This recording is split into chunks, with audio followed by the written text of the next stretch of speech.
there too, later down the line. Hey, what's up, buddy? dude?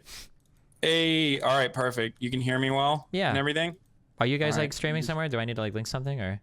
Oh, no, I'm streaming currently on my Twitch at twitch.tv/Hasanabi, but you don't need to link it. Doesn't matter. Like I'm Twitch streaming on my Twitch as well. What's wait, how do you spell that? Sorry, let's for the people in my audience that don't know how to spell that. How do you do that? Oh, it's twitch.tv/HASANABI. Oh, I got you. Okay, cool. Yeah. Oh, I got Oh, you. by the way, what I was gonna say is, for those of you who are on my side of the stream, Destiny's awesome. A couple of it was like some of my moderators, including Space, and also some of the fans like Ragbang were telling me that I should link up with this guy. And then I started watching his videos, and they're excellent. I really like what he's about. So I'm excited, and I hope you guys get to know him a little bit better, and you can enjoy his videos as well. So that's what we're doing. He's like huge on. He's a professional StarCraft player, I think. Right, Destiny? Are you a Steve? Destiny? I used to be. That's where I initially got popular, but And then you said, "Fuck all of that. I'm just gonna debate people on the internet instead and that's alienate half of my audience." Well, that's more than that. I've changed politically quite a bit, but that was a long time ago. I just started politics like 2 years ago, and I don't do it's still not full time. It's just like half and half. Okay, I'm still a gamer. I play video games. No, I play video games. I'm not a gamer. I play video games, right? So let's go with that one. Well, I'm on the opposite end of that, where I love video games. Like I started playing Dota, never at a professional level or anything, but when I was in Turkey, I played Dota, and then I kind of quit for a little bit, and I've always been interested in politics, and then I became a political commentator, and now I'm like going to the other side where I'm getting into games more. Yeah, now I play games on. I mean, I have been playing games. I just like started Twitch streaming with video games too. Oh, gotcha. But yeah, no, it's, and I am like very much a part of that like edgy early online like 2000 era. You know what I mean? And then like I kind of grew up in that environment of like shit posting. I'm 27. Okay, yeah, I'm 29. I know what you're talking about. Yeah, so like it was a far different place. No. I grew up in that environment too, like gamefaqs.com shit. Even though I was in Turkey at the time, so like I kind of understand where you come from, as far as like still being very much like a part of that gamer community, and speaking to other gamers who have like decided that their entire political perspective is like it just completely revolves around being against SJWs on YouTube. Yeah, and unfortunately, by the way, you can. Just gamers. Wait, sorry, I didn't mean to cut you off, but if you wanna turn on your camera, we can do like a dual, like you can have your face on here as well.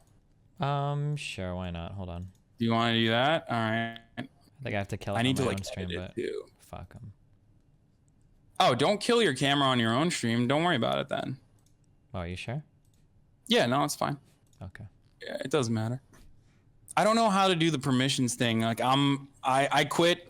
What do you call it? I quit fucking using PCs for a while because I was like exclusively playing on the console, and then I got back into Windows PCs because when I started streaming, I needed it, and it sucks. Like the permission shit is like so difficult. I can't comprehend it. I don't know how to work around that. Don't you have like studio guys for that shit? Isn't that what their job? Oh no, the Twitch stuff is just like exclusively on my own. I do it all completely on my own. Like obviously I get like help from my agents and whatnot a little bit, and like Twitch has been very good and very helpful, but it's just all my shit. Like Twitch is just my Twitch stream is just my own. Gotcha. Yeah. Okay. I don't get any help from like TYT live streams on YouTube. Yeah, that's what they do. Yeah, and they look like they've got like a whole studio shit set up. I don't think any of them do. So yeah. Yeah, they have like a full professional streaming setup there, even though they have their own issues as well. Streaming is very difficult anyway, but we don't have to talk about that. Give us like your political perspective and whatnot, because I'm very interested to personally find out, because like I've seen a lot of your videos, and I feel like I agree with you on almost everything. Gotcha. So I just wanted to hear what your perspective is. I know that you don't like labels and whatnot, but what would you try to define your ideology as? Yeah. Are you a lefty? I forget. I'm not actually sure. Oh no, yeah, I am. Okay. I mean, but I get where you're. I get your concerns about like I'm not I'm not like fully subscribed to any particular ideology. I think like Sure. every single one on the left, especially every Yeah, I mean, single one. I can generalize. I mean, like on social issues, I'm probably going to align pretty closely with anybody that's a progressive. I would imagine. And then on economic issues, I probably tend to fall more. Oh man, I want to say conservative. Like I'm a big fan of markets and market forces and capitalism and all that shit. I'm very much like still a liberal, but I recognize the need for a healthy amount of government intervention. I think. Is it So like a sock dem? yeah, social democrat would be like what you call, yeah, like a sock dem, I think, or the dirty word maybe neoliberal, although those guys seem pretty fucking crazy sometimes. No, you're not. Yeah, I guess I wouldn't say you're a neoliberal because like I've heard some of your opinions on like war and whatnot, and I feel like neoliberalism is like a full subscription to like to deny that like capitalism has any sort of faults that need to be corrected by government regulation. I don't know if I would. Oh man, I'm trying to be really careful. Neoliberal exists. There's like two different types of neoliberalism. One is the insult that lefties use at anybody that they think like sucks off corporations massively. They will like call everybody neoliberal. But then I'll have people that will email me, and I took that for a while. I was like, fucking neoliberals or whatever, right? Are basically like Democrat. They're like they remind me of the old libertarians, where the guy is like, I'm socially Democrat, but I'm actually economically conservative. You've never seen someone like me before. And it's like, oh, okay, yeah, like that kind of attitude. But then every now and then I'll get an email from somebody who's like, hey, listen up, like neoliberals actually acknowledge that there's a ton of fault with capitalist systems, and we totally advocate for government intervention in a lot of these things, like in healthcare and in welfare, et cetera. So I'm uncomfortable. Maybe you're more comfortable. I'm uncomfortable like super generalizing neoliberals because I don't fucking know right now like what the overall binding principles are for neoliberals, but yeah, I've heard like two pretty radically different things. Yeah, no, I mean, I guess like right now as it stands, the defining issue I would use to figure out if someone is like a neoliberal or like somewhat more progressive as a Democrat would be Medicare for all. Like a lot of people, including like the John Favreau, like the Pod Save America bros, all immediately, as soon as like Medicare for all was brought up during the time of like repealing without a replacement the ACA, they immediately were like, well, hold up, wait a minute, how will we pay for this? So as soon as like, if that's your first reaction to socialized medicine, then I would categorize you as a neoliberal. If then you follow that up by opening up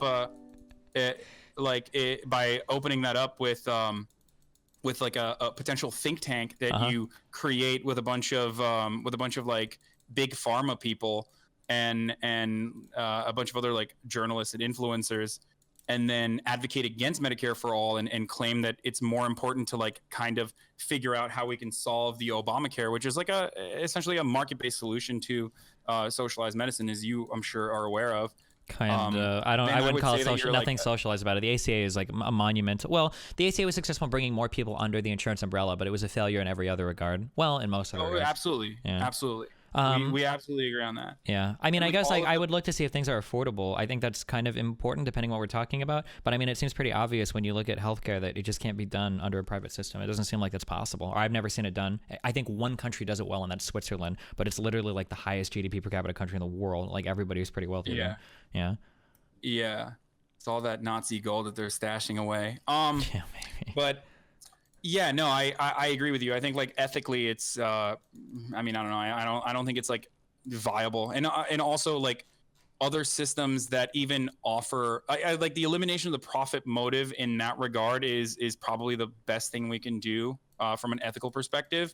And it also is proven not to halt innovation. So that's the way I approach that issue. Interesting. But okay. I would say like a lot of people that immediately are like, oh, I'm totally anti. I mean, or not like I'm not anti Medicare for all, but I don't know how we'll pay for this. If that's your first reaction, instead of going, that seems like a pretty good idea, I would say that you're, or if you're like actively taking steps to put unnecessary artificial hurdles in front of that goal that you should be in support of, then I would consider you like a neoliberal. Okay, sure. Yeah, it's like less. I would say like it's like less social. Like people who look at socialism with like disdain,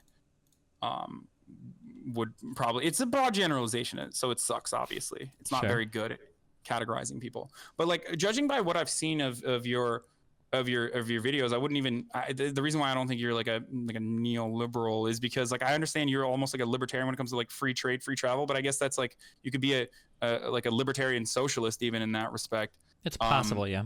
I guess like to summarize my position, so I build everything up fundamentally. So, well, I don't want to go that fundamental. Let's just say that basically I want the world to be as good as it can be for as many people as it can be, and that there are lower level ways that I get to that, but that's kind of like my overall guiding principle. So what I kind of look for are like what are policies that we can enact that increase the standards of living for as many people as possible, because in a roundabout way that tends to increase the standards of living for everybody, right? It kind of makes like it's like a feedback thing, I guess.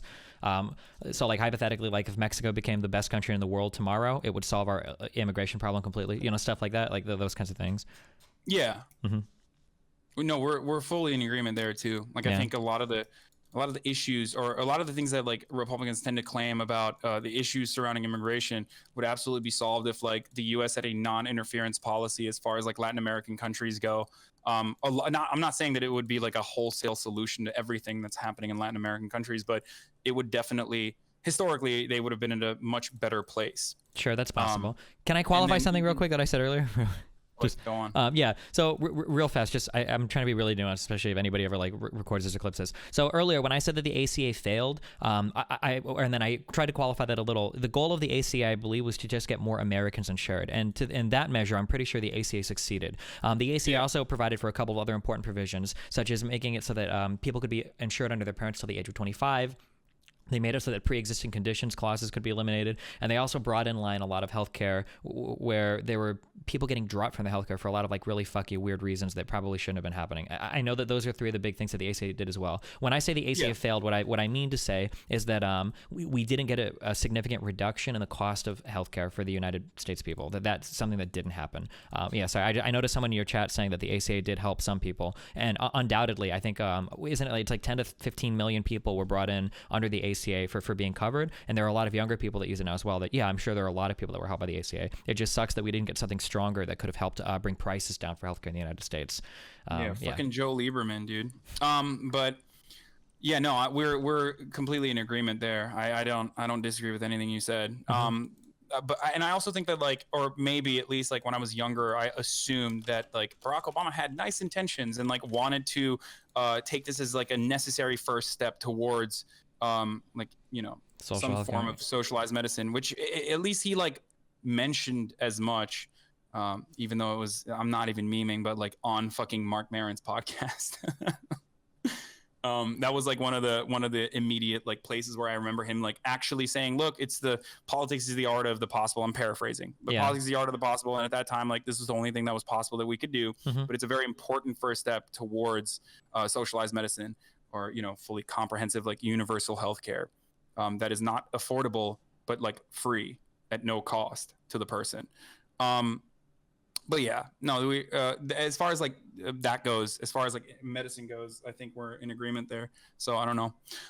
But I'm not like even necessarily looking for things that we disagree on. I just wanted to get a better feel for like where you're at politically for people in my chat, at least. To figure out. I mean, socially, I'm pretty progressive on basically like if you want to measure how I feel, I'm philosophically a consequentialist. So I'm looking for things that increase the standards of living for most people are generally going to be the policies that I'm in favor of. So typically more redistributive wealth programs in the United States are probably going to be doing better. Things that increase the standards of living for, you know, lower class people, middle class people. These are generally going to be things I'm in favor of. Yeah, no, absolutely. And I remember watching, I think I watched some of your videos with like Sargon of Akkad, a person who definitely does not appreciate my brand of commentary as well. And by the way, I don't know what your like audience is, where your audience stands on like the Young Turks in general. I'm probably more to the left than the majority of TYT. But TYT I feel like is like a pretty good gateway to leftist politics, like just an alternative platform for more progressive ideas. And that's the way I see it, as like a net benefit to media in general. I don't know if like people in your audience disagree, or even you might disagree, because I think someone said like you had criticisms of Jank, or like the Jank Ben Shapiro debate, maybe. I don't know. No, I mean, it's just not necessarily. I guess I'm still a little bit too edgy for that realm of the internet, so I don't drive, I guess, as much with that group of people. But yeah, I don't know. I haven't dug in enough to the TOT to have like a strong opinion of him. Yeah.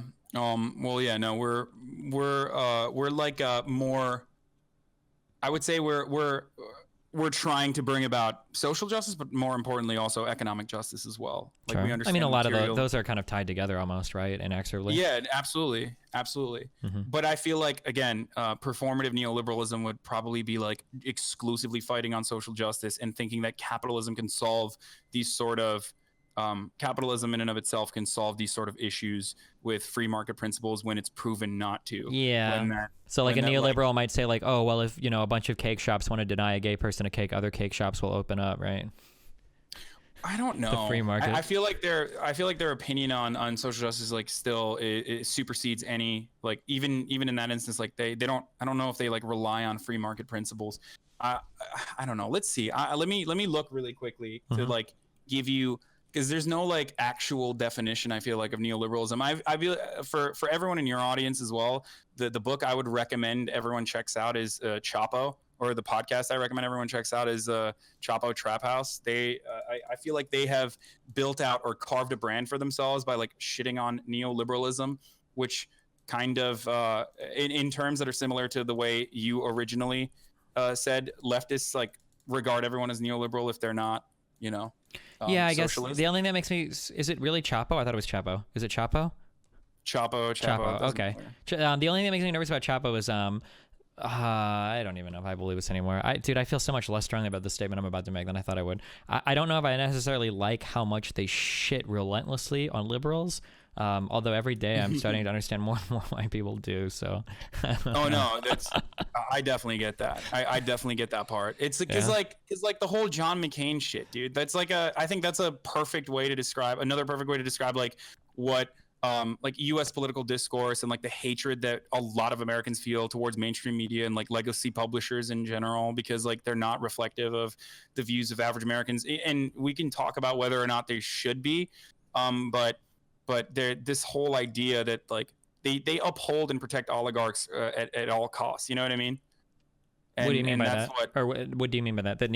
That liberals or neoliberals will hold up oligarchs at all? Neoliberals and like mainstream media and just like the reason why Chapo or even like why TYT criticizes a lot of liberals or neoliberals is because for the most part they try to create this like false narrative that like everything is fine and that people were at some point compromising and like politicians on both sides were acting in good faith and they just had ideological differences and that ultimately it's all fine and you know bipartisan compromise should be achieved. And yes, I do agree, obviously, like that's the root of politics. I completely understand that, but ultimately that's not a reality. And like because the Republican Party and the Democratic Party had a major difference in opinion on how to deal with compromise in general, probably starting in the 70s, I would say. That has created this environment where we're like hyper capitalist and like the Republican Party has gone off the rails and they push for whatever the fuck they want, and usually to very light opposition or very ineffective opposition, despite being in the moral minority. Like statistically, you know what I mean? Yeah. But yeah, it's just but yeah, that's what I don't know. That's why people rail on liberals and neoliberals a lot, especially on the left on the internet. Yeah. But that would be my recommendation, and everyone keeps saying that I should tell you to read Chapo or look at like the Chapo podcast. Yeah, I guess they like kind of do what you do as well in a similar way, where they satirize a lot of these positions. I guess you don't do a lot of satire, but they satirize a lot of their positions, but they make it like more accessible. They have an edgier brand of humor, which is something I try to do as well. And in effect, it makes it more palatable for like a younger audience that is absolutely fucking like they're just sick and tired of like liberal cultural hegemony, you know what I mean, which is definitely like a prevailing liberal attitude in media. I'm not going to sit here and argue against that. You know? Yeah, I guess it's like trying to balance out in terms of like effectiveness of messaging, I guess, which to some extent, Adjust like the picture frame behind you, you goddamn heathen. For some things, I guess I don't care about like appealing to certain types of people, but I always feel like I guess like a general argument that's used is like for the right, like if you want to join the right, it's very fucking easy to do so. You need like one or two beliefs, and then you're like in. Like I fucking love America and fuck everybody else or some shit, and then like more or less you can kind of like find a place, find a home there. It feels sometimes like on the left there are so many more factions that fucking hate each other. And Oh yeah, no, for sure. yeah, I noticed that even in like LGBT communities, like it gets really fucking hard sometimes to find any ground somewhere. Like one misstep and you get fucking crucified. And in terms of like a violent revolution, I guess it would be fine. Maybe you could unify and fight. But in terms of political efficacy, like fuck, it seems like there's not as much unity sometimes on the left. Right now, it seems like there's a lot politically in the United States just because they can rally around Trump. But yeah, I don't know. No, yeah, we definitely agree. I think it's a big problem within coalition building, and it's like something I even have a hard time with. Like I have a Facebook group right now where I try to do that. It's called the Big Tent Democratic Coalition, and the unifying factor amongst like people from the left, even like tankies, communists, and then like neoliberals is I guess me. They watch my videos, so I thought like maybe I could bring these people together and not have them fight, and they fucking fight all the time within the group because like. There's like Stalinists in there that are like, no, everything that the United States does is like inherently bad, which somewhat I agree with for sure. And then they oftentimes are like fighting with neoliberals or fighting with liberals who are like, no, I wish that we could go back to like the Barack Obama times when things were simpler and like everything was good. And that's like a prevailing attitude that like a lot of people on the left don't appreciate, including people at TYT who have criticized Barack Obama extensively throughout his tenure because there were very obvious problems with the way he governed, at least from like a standpoint of imperialism or like upholding imperialism. You know what I mean? Foreign policy has always been a fucking disaster on both sides. But fuck, dude, we can't even get domestic policy right. I'm willing to just say fuck it to foreign policy for now because I don't even know what the chances of changing any of that shit are. Yeah, like there, like issues like Israel, like I'm pretty sure, like both political parties are 100% united on that thing. God, like or things like fuck, like meddling in the Middle East or Libya or any of that shit. Like yeah, we're very much united in that we need to be like as interventionist as possible. That just seems like a whole other. You know what else is left leaning? Yeah, it's like American exceptionalism in the form of imperialism is like one of the reasons why America has been like devastating. America's existence has been devastating for the world in like very meaningful ways, especially if you come from that region. I mean, like I do. I grew up in Turkey and I came here when I was 18, and like obviously I love multiculturalism and like I'm a product of cultural assimilation and diversity and all of the other like stuff that we talk about in America as like diversity is our strength and whatnot. I'm like a perfect example of that.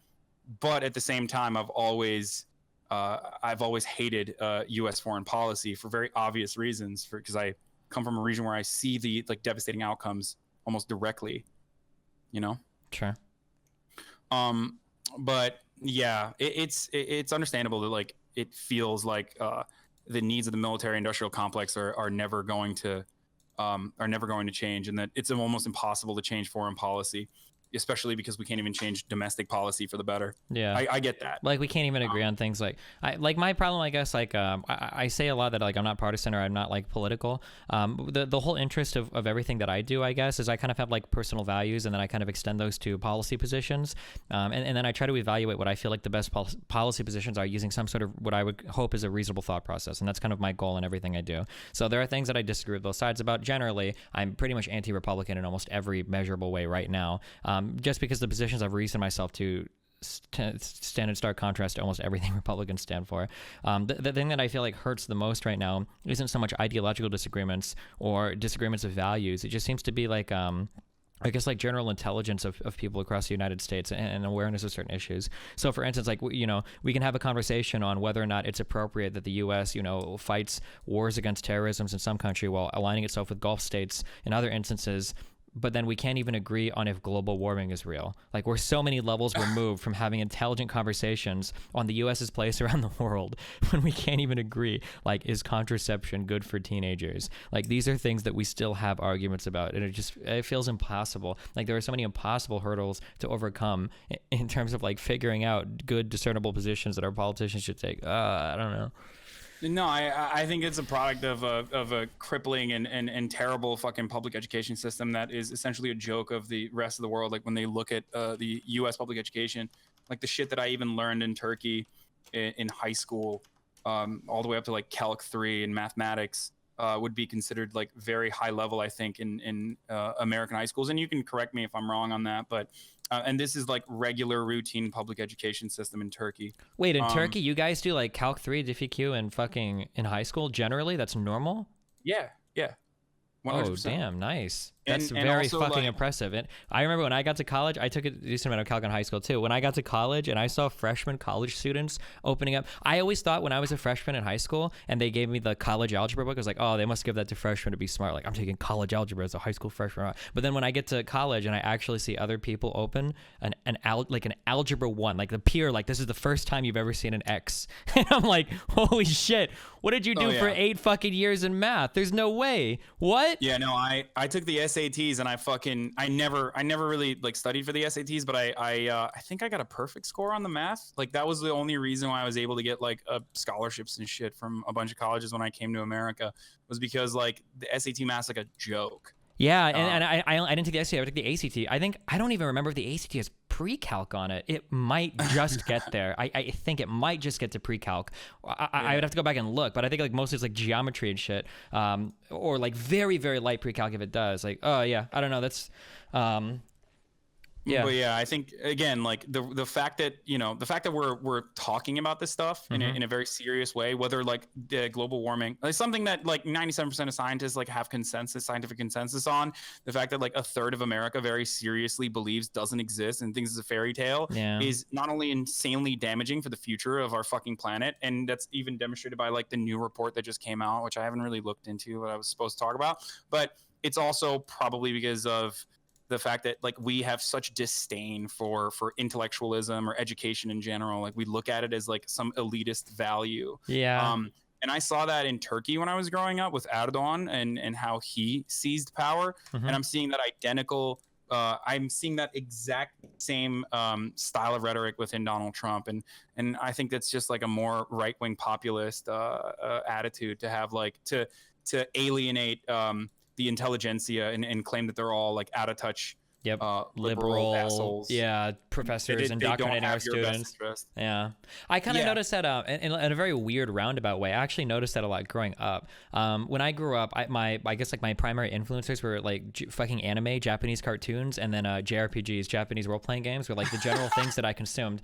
So I don't know how much these shaped my personality, but I didn't actually make this observation like a few years ago. One thing that I'd noticed was that in Japanese media that I consumed, intelligence was generally seen as a masculine trait. That like any protagonist you had that was like a masculine character would also be very intelligent. So like if you looked at things like say like the Metal Gear Solid games, right?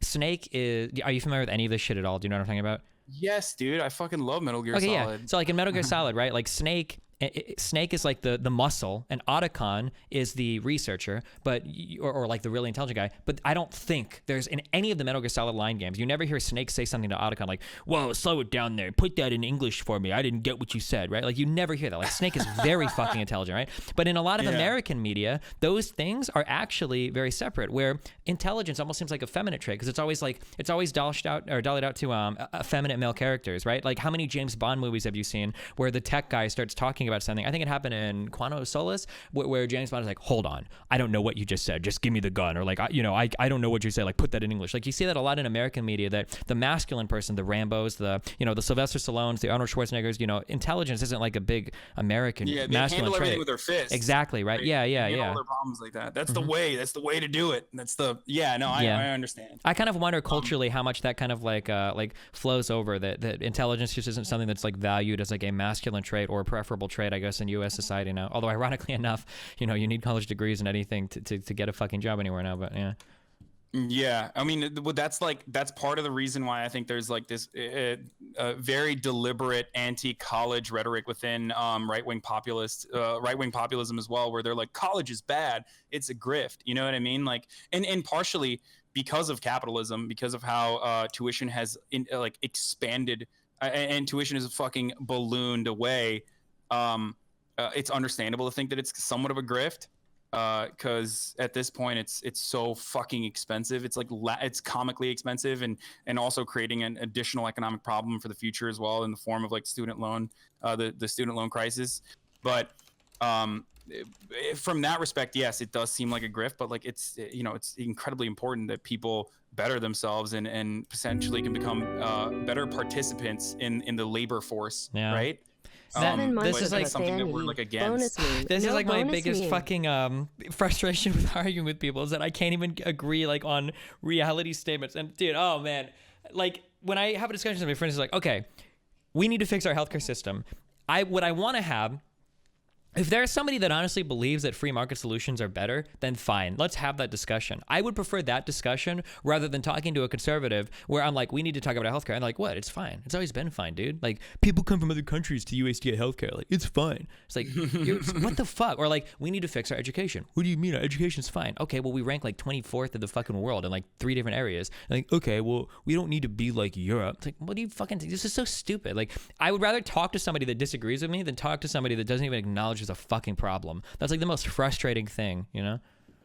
Well, I think the other thing that like at least pundits that I deal with versus the kinds of people that you deal with, like usually the YouTubers at least, in the YouTube realm, the pundits that I deal with like have like discernible positions, but then they also back that up with like think tank related like think tank talking points that they've cherry picked perfectly. And like Ben Shapiro and even Charlie Kirk, who I'm debating at Politicon, is like a perfect example of this, where they at least have like these very disingenuous talking points that they kind of dish out. You know what I mean? Yeah, for sure. But like the YouTubers usually are just like arriving at that conclusion through like bad data or like whatever they've heard. Nah, not even bad data. It's generally no data. It's generally whatever narrative feels the best, right?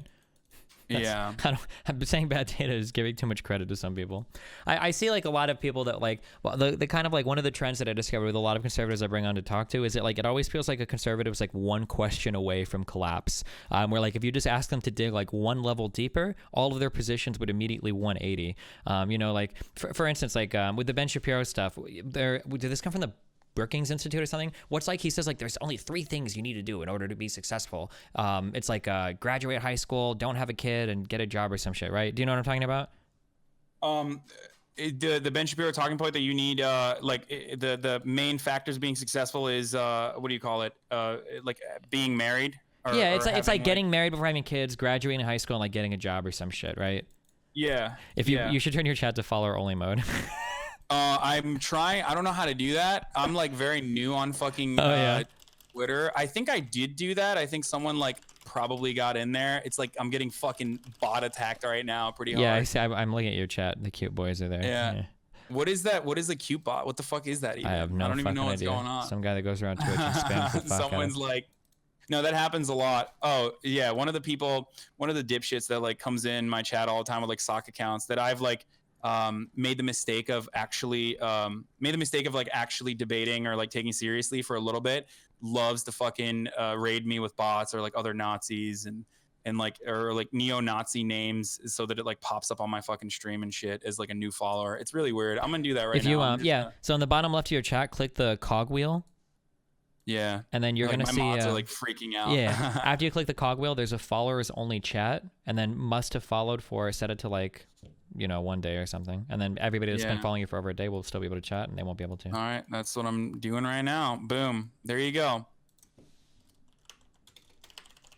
Cute bots, you guys are done. Sorry. Anyway, okay, we're back.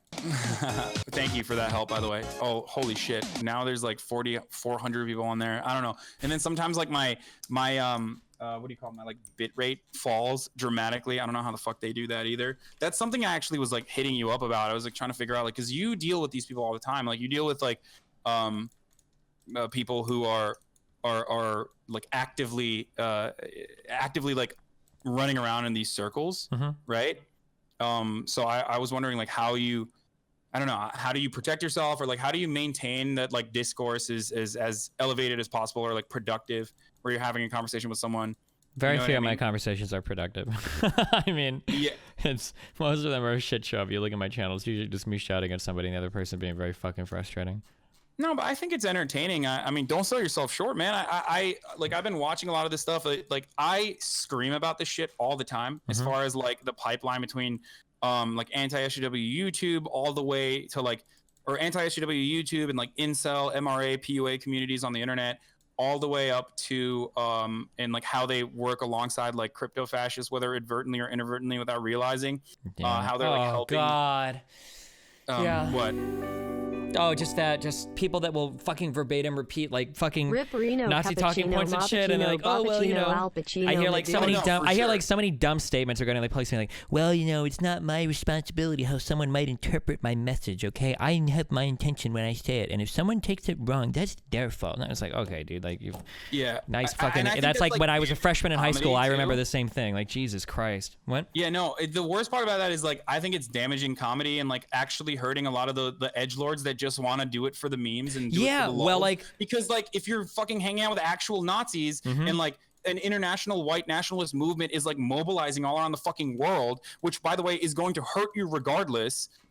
Because the people that survive in that landscape are the fucking wealthy elite, and you're not going to be a part of that group because you're some dipshit living in like fucking Iowa or whatever, and like you're destined to a lifetime of like making $60,000 if you're lucky enough.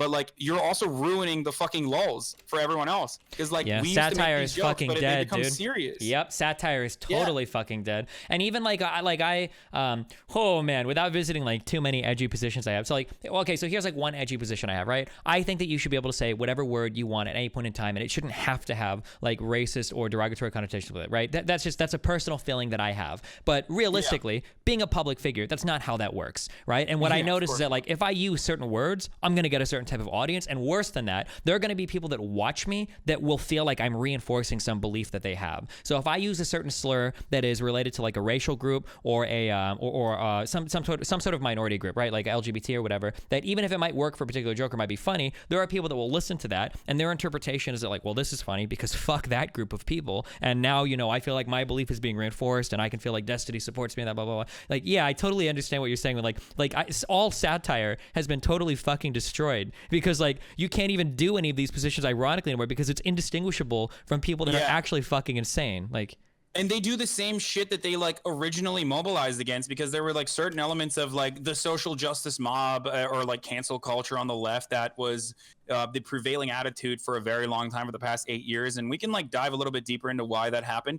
But ultimately, like now all of the main fucking people on the right are doing the exact same thing. They're like virtue signaling and concern trolling and like actively launching these sort of like SJW style fucking campaigns against like people on the left or even like moderates. Like the recently, I think they did something on like the fucking like the CNN. Cernovich going after James Gunn for tweets from 9 years ago. What the fuck is wrong with you? Like this, dude. This is when I say turning point, but it's not actually. It's just like a slope downwards in terms of my respect for people on the right. Where what I notice is that like, and this is why I feel like I don't want to be a liberal, right? Is that liberalism to me is a core set of values that I really do feel like I believe in. But to conservatives, I shouldn't say conservatives maybe, but to a large group of people, liberalism isn't a core value set at all. It's a means to an end of reinforcing whatever it is that they believe in. So like, for instance, like there are times where I used to say things like there should be no political violence. I don't agree with hitting people that disagree with you. Like this is bad, blah, blah, blah, blah, blah.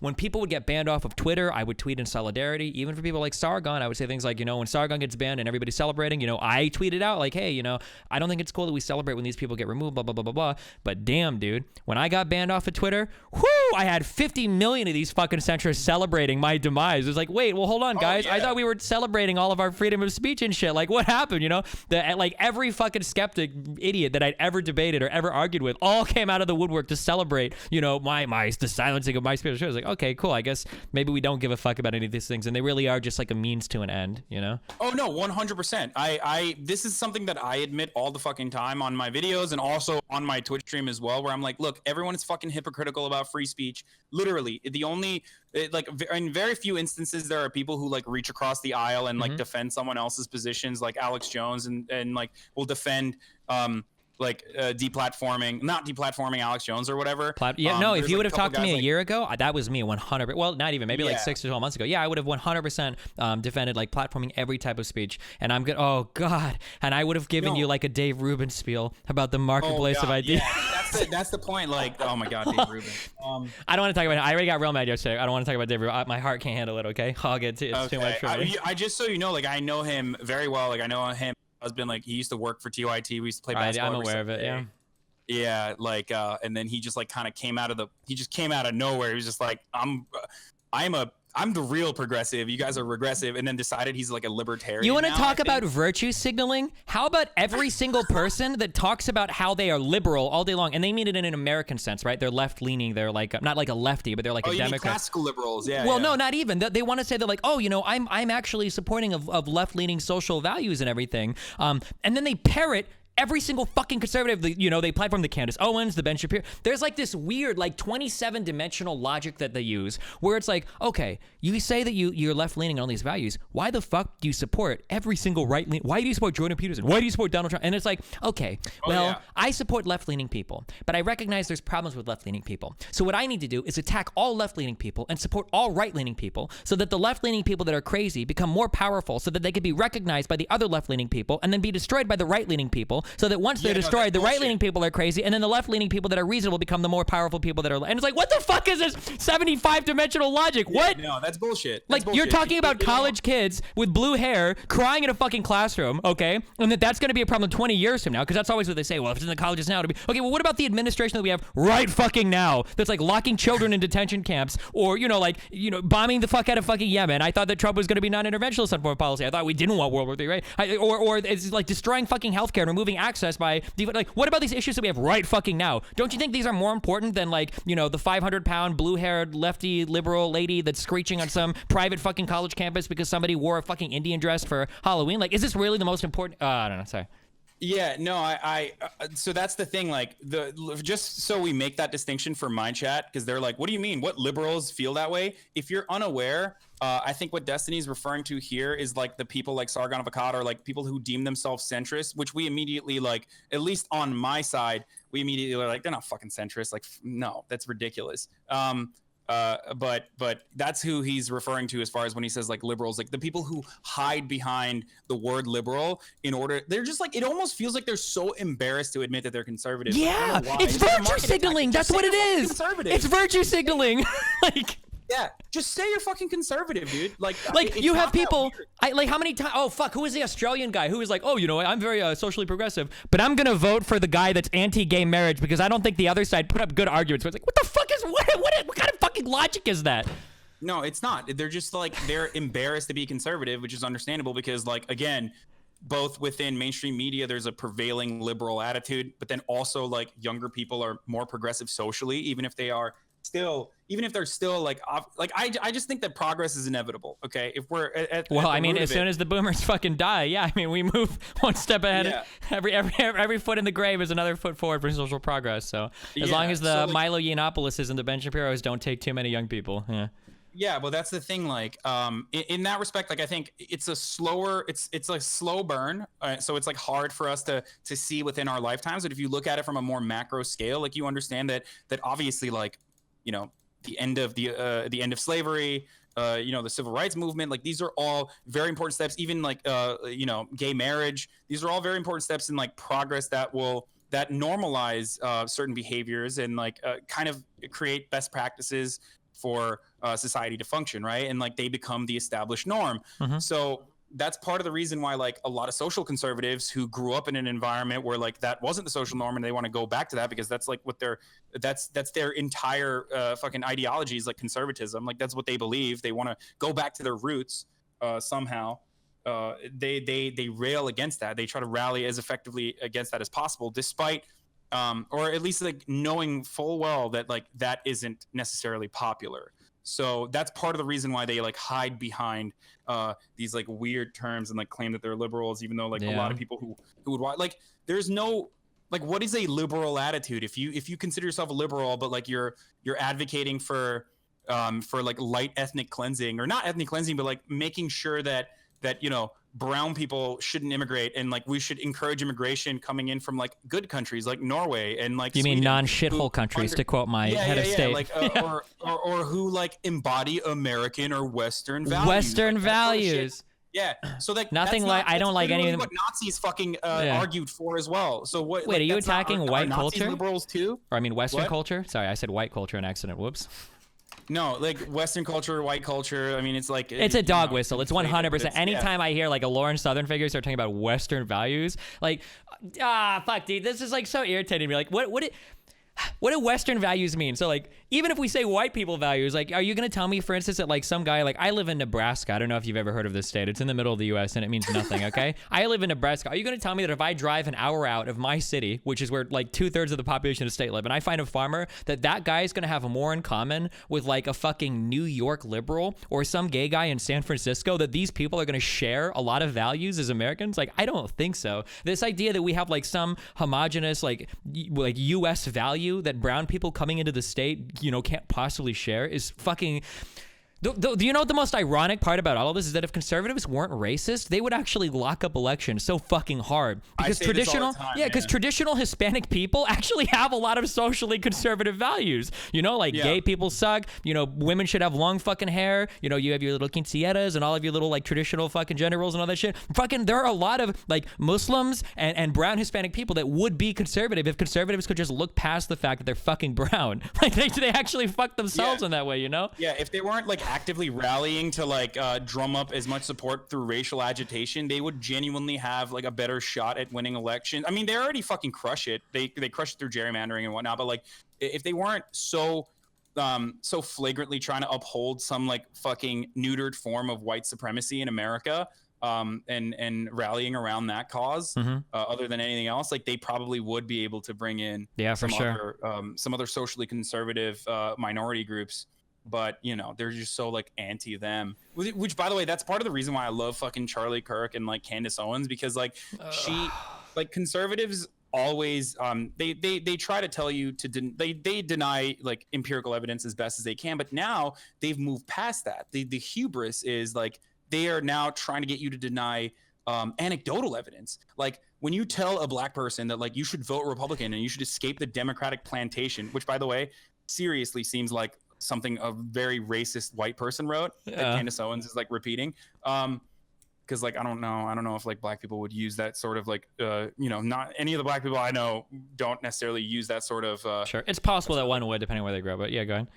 Yeah, but regardless, like saying that, you know, that hey black people, like you should leave the Democratic plantation, you should jump off the Democratic slave ship, which is like, these are all things that I've heard Candace Owens say. It's like, I've seen the videos. Like, yeah, and then she's like, police brutality actually isn't a problem for black people, it's a lie. And you're like, well, what, like why would anyone fucking vote Republican then? Like what kind of unique value proposition are you making? You're just saying that these Democrats suck and that you should vote for Republicans because like Democrats were the party of the KKK originally or whatever. Oh God.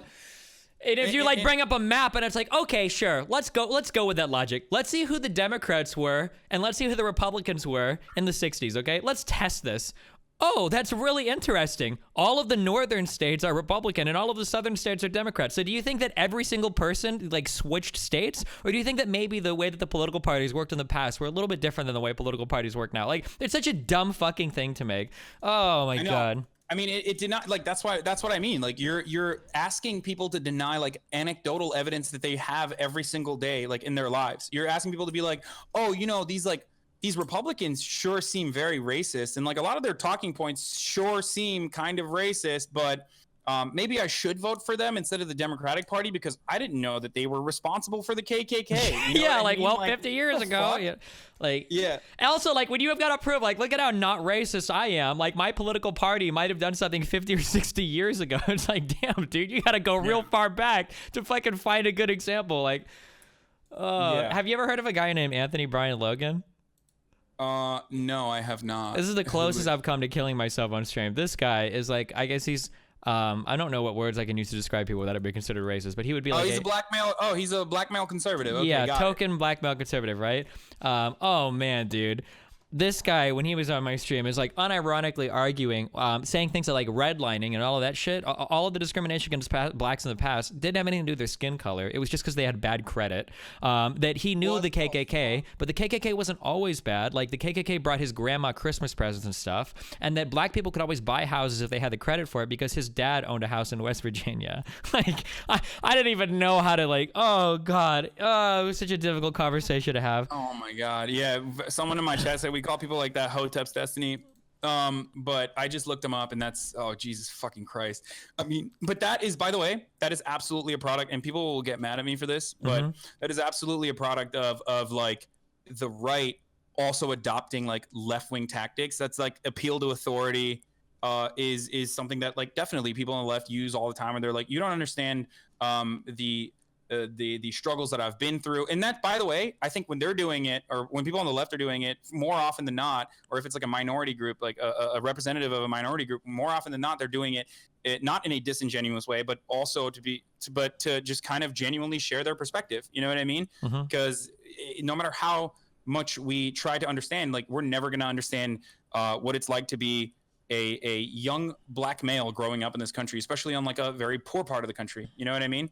So I understand why that came about, that sort of like appeal to authority. But now the right is trying to utilize it in a similar fashion. And I guess like it's existed throughout history. Like you have Clarence Thomas, you have other, like, you always have had, like, you have Thomas Sowell, which a lot of people like Sargon and all these other people like love to fucking cite that one fucking book. It's just so funny. But I don't know if I see that more, the bell curve thrown at me whenever I have these conversations. Okay, well, the bell curve is like race realism. Like that's when they're moving over to the race realism side. Okay, but the problem is like these positions, because this is my problem with Sargon. I had a 3-hour conversation with Sargon, okay? And like I hate him because he's pulling like a Jordan Peterson on me, where he'll say like 30 things, but then he won't actually buy his conclusion at the end, even though he's put forth, you know, all the down payments he needs on it, right? Where he'll say, I'll be like, okay, Sargon, what's wrong with black people in the United States? Why are they doing so much worse than white people? It's like, well, it's because, you know, they don't get married yet. Okay, well, why don't they get married? Well, because, you know, welfare and shit. Okay, well, why does it affect them worse than white people? Well, you know, because of black culture. Okay, well, where does black culture come from? Well, you know, I don't know. It's just black people have like black culture. It's like, okay, is it like a genetic thing? And he's like, no.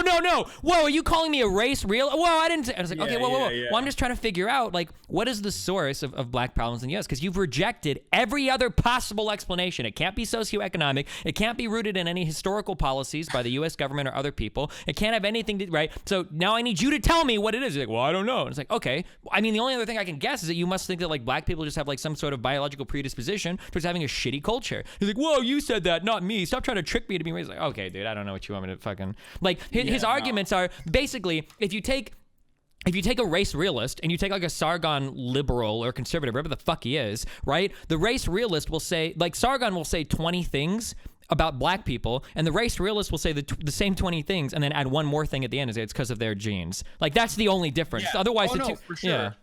Yeah, and then the other, so that I would categorize all of that as like alt-light, and then the one step over that would be, and some race realists probably like venture beyond it, but like as soon as you add the J question or the Jewish question into that rhetoric, then you're alt-right, essentially. Like you're like a neo-Nazi. But then even like people like Sargon will like guess at it. Like he's like, you know, well, you know, fuck, I shouldn't say that about Sargon because I'm not sure what he said insofar as like Jewish people go, but I'll hear people like flirt with it. Do you know like who Boogie is? Like the YouTuber streamer guy? I'm not familiar, but I think a lot of people in my chat are familiar. They were talking about him earlier. He's like kind of overweight, right? Kind of, yeah. He just had like a clip where he's on like a podcast with a bunch of people that if they're not Nazis, they flirt with it a fuck ton. And he's like, you know, the Holocaust had a lot of good things about it. You know, like we advanced medical research by tens and tens of years by doing it. And it's like, what is fucking wrong with you? Like, and I know Boogie, he's not a Nazi. He's not a racist, but his position is like almost indistinguishable from one right now. Like, what the fuck? Yeah, I think that stems from like I don't know if it's like radical centrism that like ultimately leads them down this like weird fucking morality thing where they don't understand like that you should be intolerant. Like the intolerance paradox does not exist in their minds. We're just like, no, Nazis just like a difference in opinion when it's fucking not, and it's like historically proven not to be just a difference in opinion. Like, but then also the really interesting part about that is like they still share a similar disdain for like communism or like tankies, which by the way I kind of understand as well. Like the state of an authoritarian state assertion of power is not something that I'm on board with, even though I would say that I'm a socialist or believe in a lot of like socialist principles. Authoritarianism is totally excusable though if your guy's doing it, because all these people that are anti-authoritarianism are gonna like fucking champion anytime Trump lashes out at the media, fires people in intelligence agencies, attacks people that he disagrees with about their positions. Like imagine a sitting president criticizing an employee of a private organization and then pressuring that private organization to fire the employee because they're protesting the Pledge of Allegiance. Like, what the fuck? Like, I mean, I guess. Yeah, no, that's absolutely like 100% against the fucking First Amendment. But like, no one would ever. That is a much better argument that this person is like anti-First Amendment than anything else that like Republicans try to fucking talk about, like Roseanne being fired from a private corporation for like some of the tweets that she said. Like, yeah, you might have like a moral argument there, but like as far as a legal argument goes, like you have no fucking legal argument to like defend Roseanne for like, you know, for being fired for saying that like Valerie Jarrett is a monkey and also like a mixture of a monkey and like the Muslim Brotherhood. Oh God! And what did you say? Like, I didn't know she was black when I said it. I didn't mean it like that. Yeah, it's fucking ridiculous, dude. It's just like so stupid. And like, but also like the people at the capitalist vultures over at ABC are also very well aware that like Roseanne was going to say shit like this.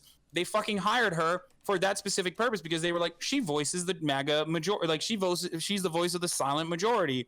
That like she had these opinions. They knew that she had these opinions. Like, she used to be a leftist and like changed her mind and like went super pro fucking Trump and like pro right wing for some weird reason. I don't know. It happens a lot, I guess. And like she was already saying a bunch of wild shit up until that moment, but she stepped over a boundary of like unacceptable racism versus acceptable racism, or like a more polite form of racism. Or at least that's the way I try to. I mean, she started parroting unironic like Pizzagate talking points, didn't she? Like she was full on. No. She thinks like she's QAnon. She's like a QAnon boomer. Mm-hmm. She thinks that like Donald Trump is like fucking fighting a deep state pedophile deep cabal. State war. The deep state war that simultaneously is capable of fully funding and providing for everything from Mueller to invent charges against Manafort, to invent charges against Cohen, to invent charges against Gates. All these people, Flynn, all these people have been taken down by the infinite power of the deep state, but somehow they couldn't stop Kavanaugh. I don't know how. I don't know where all that. Maybe they used up all their fucking HP or their mana points earlier, I guess, when they were funding Mueller and they didn't save arrest power. The simultaneously like the godlike deep state that can accomplish any single thing, but somehow Hillary lost the election to Trump by like 50,000 votes. I guess they're not that powerful.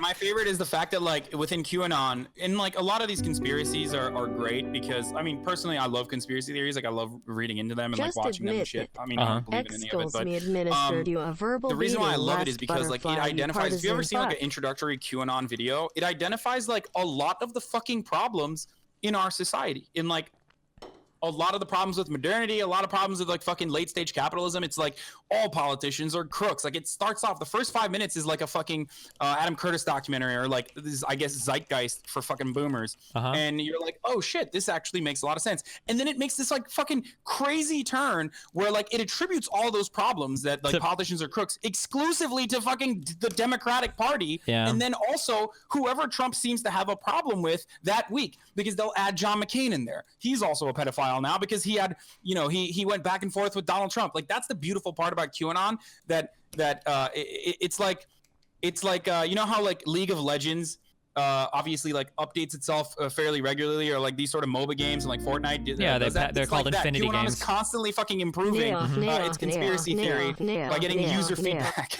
It is like a game though. They like call themselves bakers and like they're following breadcrumbs. It's like for fucking boring people who are disillusioned to like do something and feel like they're detectives on the internet. One of my favorite things about Republicans is how Republicans are starting to turn into literal fucking lefties, but they don't realize it. So for the longest time, like Democrats are making these arguments where it's like, hey, maybe there's too much power in some institutions. Maybe the worker, maybe we do need things like unions, like maybe we don't have enough representation on the side of the individual or the side of the worker. And it's like, no, listen, you're so wrong, okay? The free market will solve all of these things. If there's a company that's discriminating, for instance, against somebody because they don't want to bake cakes for gay people, another company will step up and take their place. Or if there's a bank that's managing their stuff irresponsibly, then, another company will step up, because that's the beauty of capitalism. And it's like, okay, man, people's lives are being destroyed, over healthcare and stuff, and capitalism hasn't solved any of this, but sure.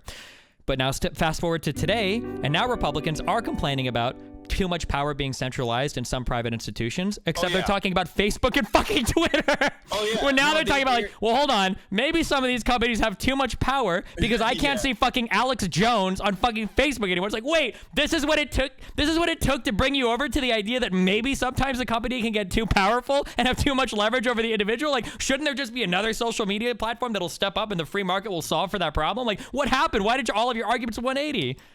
Oh no, for sure. I mean, everyone wants to be coddled. Like everyone rails against the institution without realizing it. It's just like all politics is still reduced to identity politics. At the end of the day, it's just like conservatives do for like white people or like the white male patriarchy or whatever the fuck. I don't want to sound too much like an SJW cuck, I guess. But they're constantly fucking crying about what's happening to white people. That's literally what if you look at all the anti-SJW YouTubers, like their main focus is usually around that, where like they want to uphold the status quo because it's like beneficial to a specific group of people. Obviously it's like there's an element of like trickling down, even though like I think trickle down economics is ridiculous, like, but culturally there's an element of prosperity that like kind of trickles down to other groups, other marginalized groups as well, slowly but surely. But currently as it stands, like they're trying to hoard as many resources as possible because they understand, like, especially through like climate change and all this other stuff, the world, like scarcity is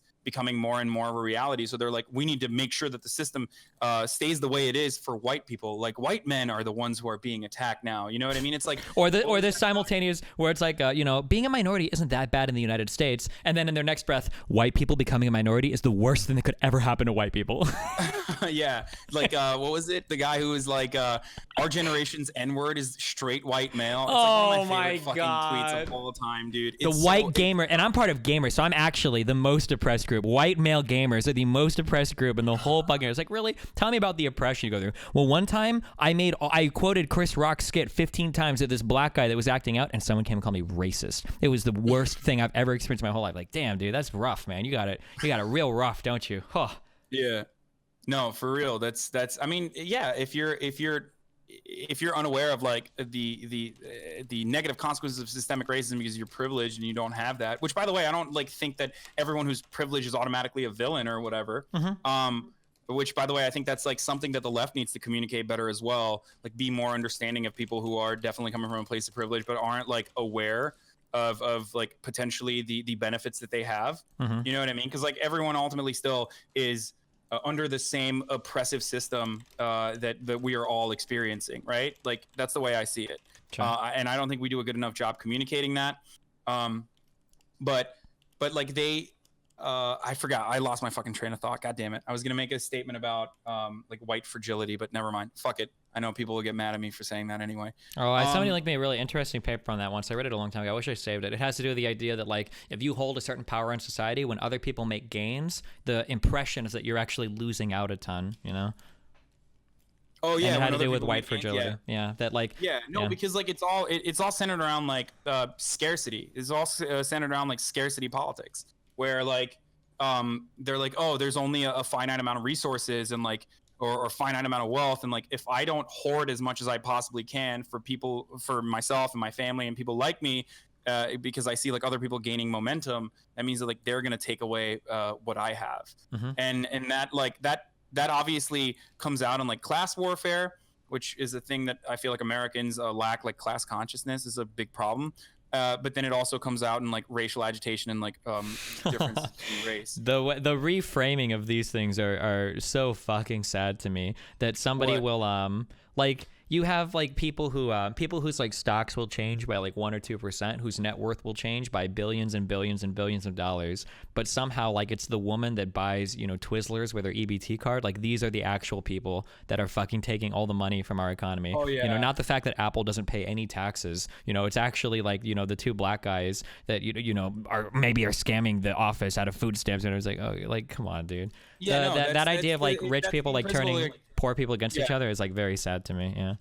Yeah, no, that same principle like stands for fucking American sovereignty, which is like such a ridiculous concept. But they'll always say like illegal immigrants are coming in and like damaging American sovereignty. Like, is American sovereignty that fragile that like the real people that are impacting American sovereignty in a genuinely like damaging way are like the fucking poor Latin Americans that are coming into this country to like work, $50 to $100 a day jobs where they would normally be under the federal poverty limit regardless simultaneously of whether they were documented or not. And they're doing it in a very magical way. They're not only coming in and stealing all the jobs, they're stealing all the jobs and the welfare at the same time. Like every Mexican that comes into the country steals 2 social security numbers, one to not work and leech welfare, and then the other to work and pay taxes they don't receive anything back for. Like it's like the magical, like the mystical immigrant that like manages to fiscally and economically destroy us all at the same time.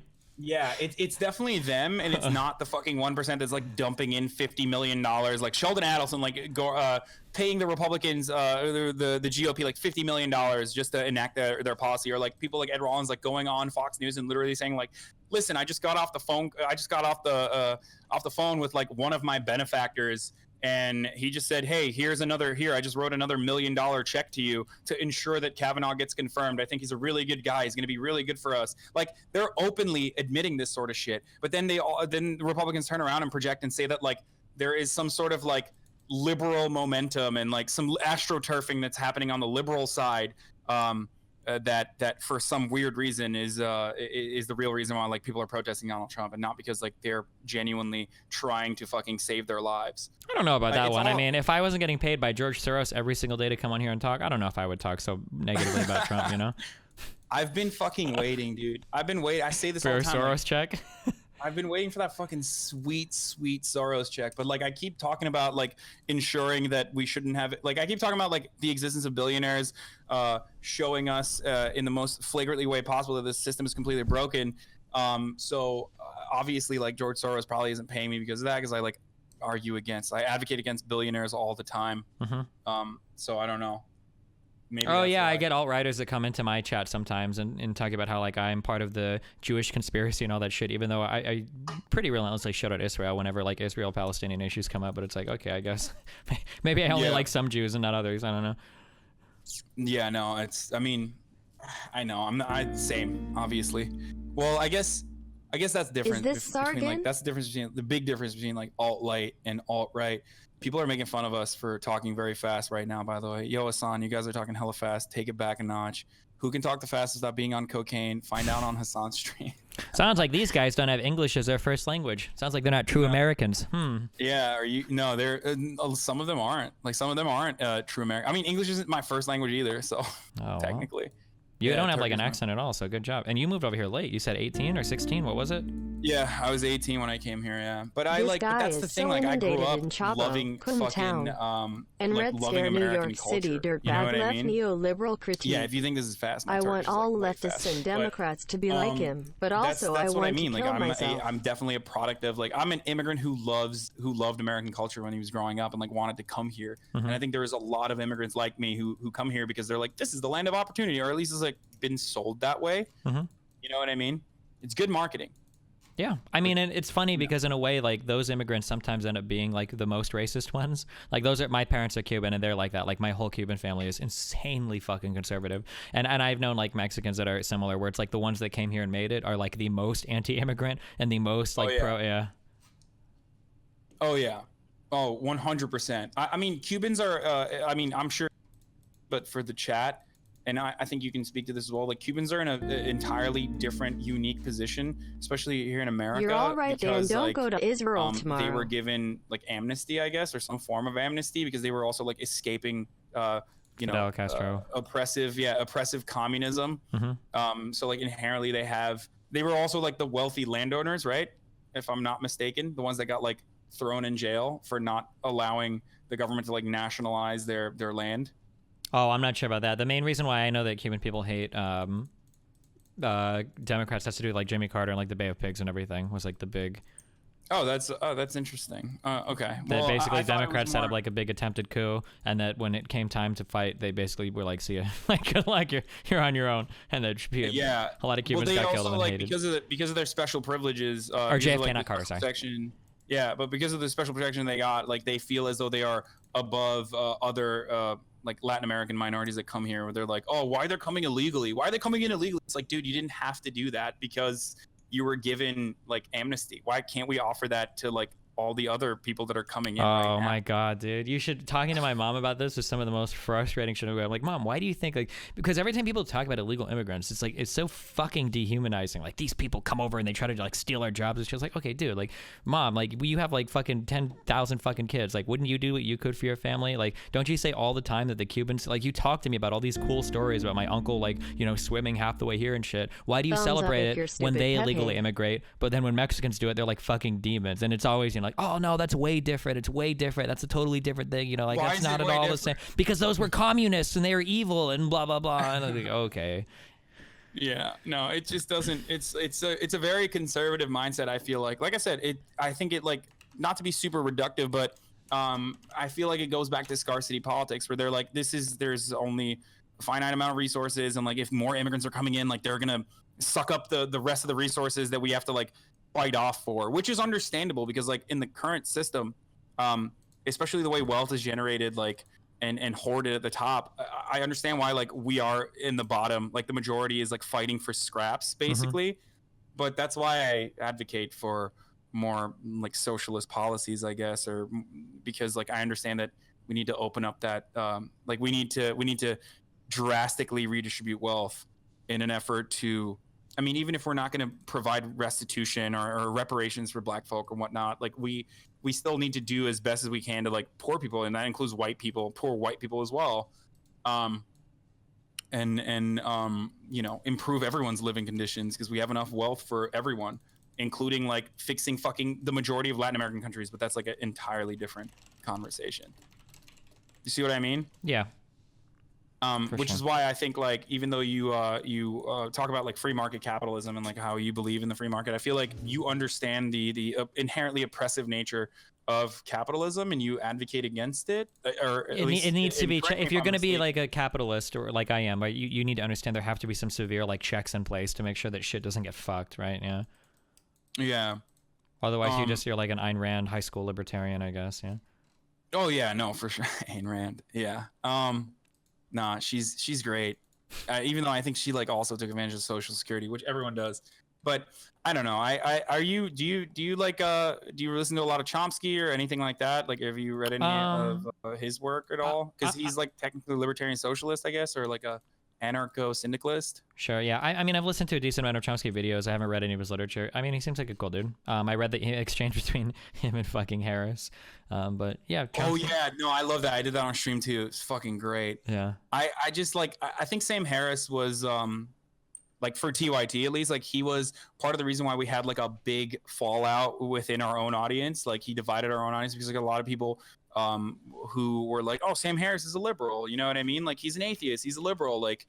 And then when Cenk and him like had a debate, a lot of people were like, oh, like fuck Cenk, or they were like, oh, fuck Sam Harris. It was like a 3-hour debate that got like millions of fucking views, and a lot of people I remember like kind of left TYT in the aftermath of that because they were like, no, we agree with Sam Harris because he's an intellectual, and he like the policies he's advocating for are like good ultimately, even though they're like borderline genocidal, exclusively because these people are Muslim. You know what I mean? Yeah. I don't know if you're like familiar with Sam Harris. Yeah, stuff.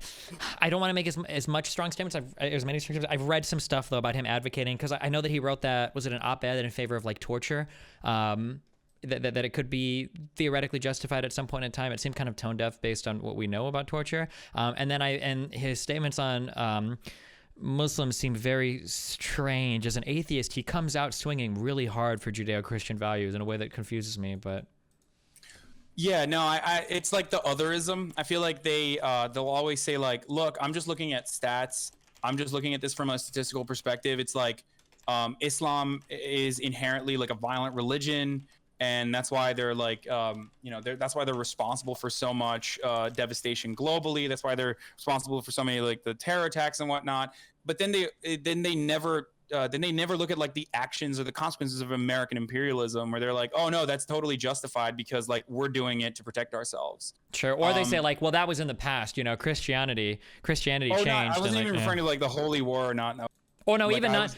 Oh yeah, like the double standards that we set for religious shit too are like very funny. Like if some nation were to go to war, some Muslim nation were to go to war, and their like leader were to say some shit like, you know, like I talked to Allah and he told us that this war is right, they would like 100% flip shit about that. But like in the U.S., you know, Trump will say things like the Bible is the most important book ever written, or Bush will say like I prayed before making this decision. And it's like, well, that's totally okay. That has nothing to do with religion. Invade Iraq. Yeah, it's the exact same thing when people say things like, oh, you know, like communism has killed 100 million people. It's like, okay, well, cool. How many has capitalism killed? Like, whoa. That's political stuff. That's not capitalism as an economic system. It's like, okay, I guess. No, like, yeah, like what? Yeah. Ridiculous. No. Like they refer to like, what is it, like Palomodor or what? I don't know how to fucking say it correctly, but like they refer to like the famine causing Ukraine and whatnot. It's like, dude, 7 million people every year die for causes related to famine, and that's before we talk about imperialism. That's before we talk about like the global devastation caused by warfare in an effort to like justify. In an effort to prop up capitalist economies with like very cheap labor as best as possible. Like, and that's the inherently exploitative nature of capitalism. That's like part of why I guess rail against it, because I understand like it's not sustainable. But as I was saying, like that there's just like this American exceptionalism within these like supposed intellectuals who are just like trying to arrive at the truth. And that's like what is deeply flawed about like centrist. That's what's deeply flawed about like the way centrists present themselves when they're making arguments. Like, and that's something that really bothers me about Jordan Peterson. Even though like I don't think he's like a fascist piece of shit like a lot of people on the left think. But they're useful idiots. Yeah. Yeah, I think he like purposefully uses, and Sam Harris does this as well. They purposely use like objective clinical research language. In an effort to make it seem like they are not biased. They are stripped of all biases. They are just looking at looking at something critically. They're analyzing it intellectually, and therefore, what their sentiments like, or their hypotheses is like the truth. You know what I mean? And I think that is like deeply flawed. I personally don't believe in that. I don't know if I'm like a postmodernist or well, whatever. No, yeah, or, I mean, like this is undeniable. Like things like science and everything are just as much a prisoner of our values as anything else. Like you can spend 20 minutes of personal investigation to figure that one out. So to sit there and pretend that you can cite some type of research that will give you some philosophical truth or whatever is hilariously naive, when all of these things are hardcore influenced by whatever base assumptions we've made about what we value in society. Yeah, no, for sure. And that's essentially what that's what's so appealing, I feel like, about the Sam Harris types, though, that they make it seem as though they are way above politics, like they're above ideology, even though they absolutely fucking aren't. They are absolutely social conservatives. Like fucking Jordan Peterson is like talked critically about gay marriage, right? Which is something that at this day and age, like is. If you advocate against that at this point, you're a fucking bigot. You know what I mean? Because it's like been normalized already through legislation. Sure, right? but I feel like he wouldn't even come out against gay marriage. He would just give you like 20 different factoids. He did. That's literally what he did. He actually like said that he's against it? No. I'm saying like that's literally exactly what you just said. He did. He was like, well, I think I would be against it if if it was a product of cultural Marxism. Exactly. Yeah. Then I would be against it. But I guess there's other elements where two-pair bonding is good, and it would make gays less promiscuous. Like, dude, what the fuck? Like, why are you even contemplating whether or not you have a problem with gay marriage? The fuck is wrong with you, dude? Yeah. Like. Yeah, he does that all the time. I was super critical. He had an interview once with whatever that lady was on Channel whatever.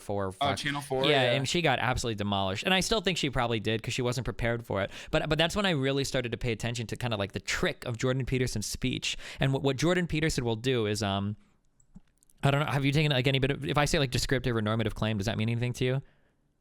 Somewhat. Yeah, so, like, no, I understand. Sure. So so like a descriptive claim is a claim of fact, a normative claim is a claim of value. What Peterson does is he will lay out like 20 descriptive claims about, say, like women in the workplace. Like, well, when women are in the workplace, men don't function as well. Women are more promiscuous. Men are less happy. Women are less, blah, blah, blah, blah. But he'll never come out at the very end and give his statement of like, therefore, women ought not to work in the workplace. He'll never come out and say that. But like everybody that's listening to him are led to that 100%.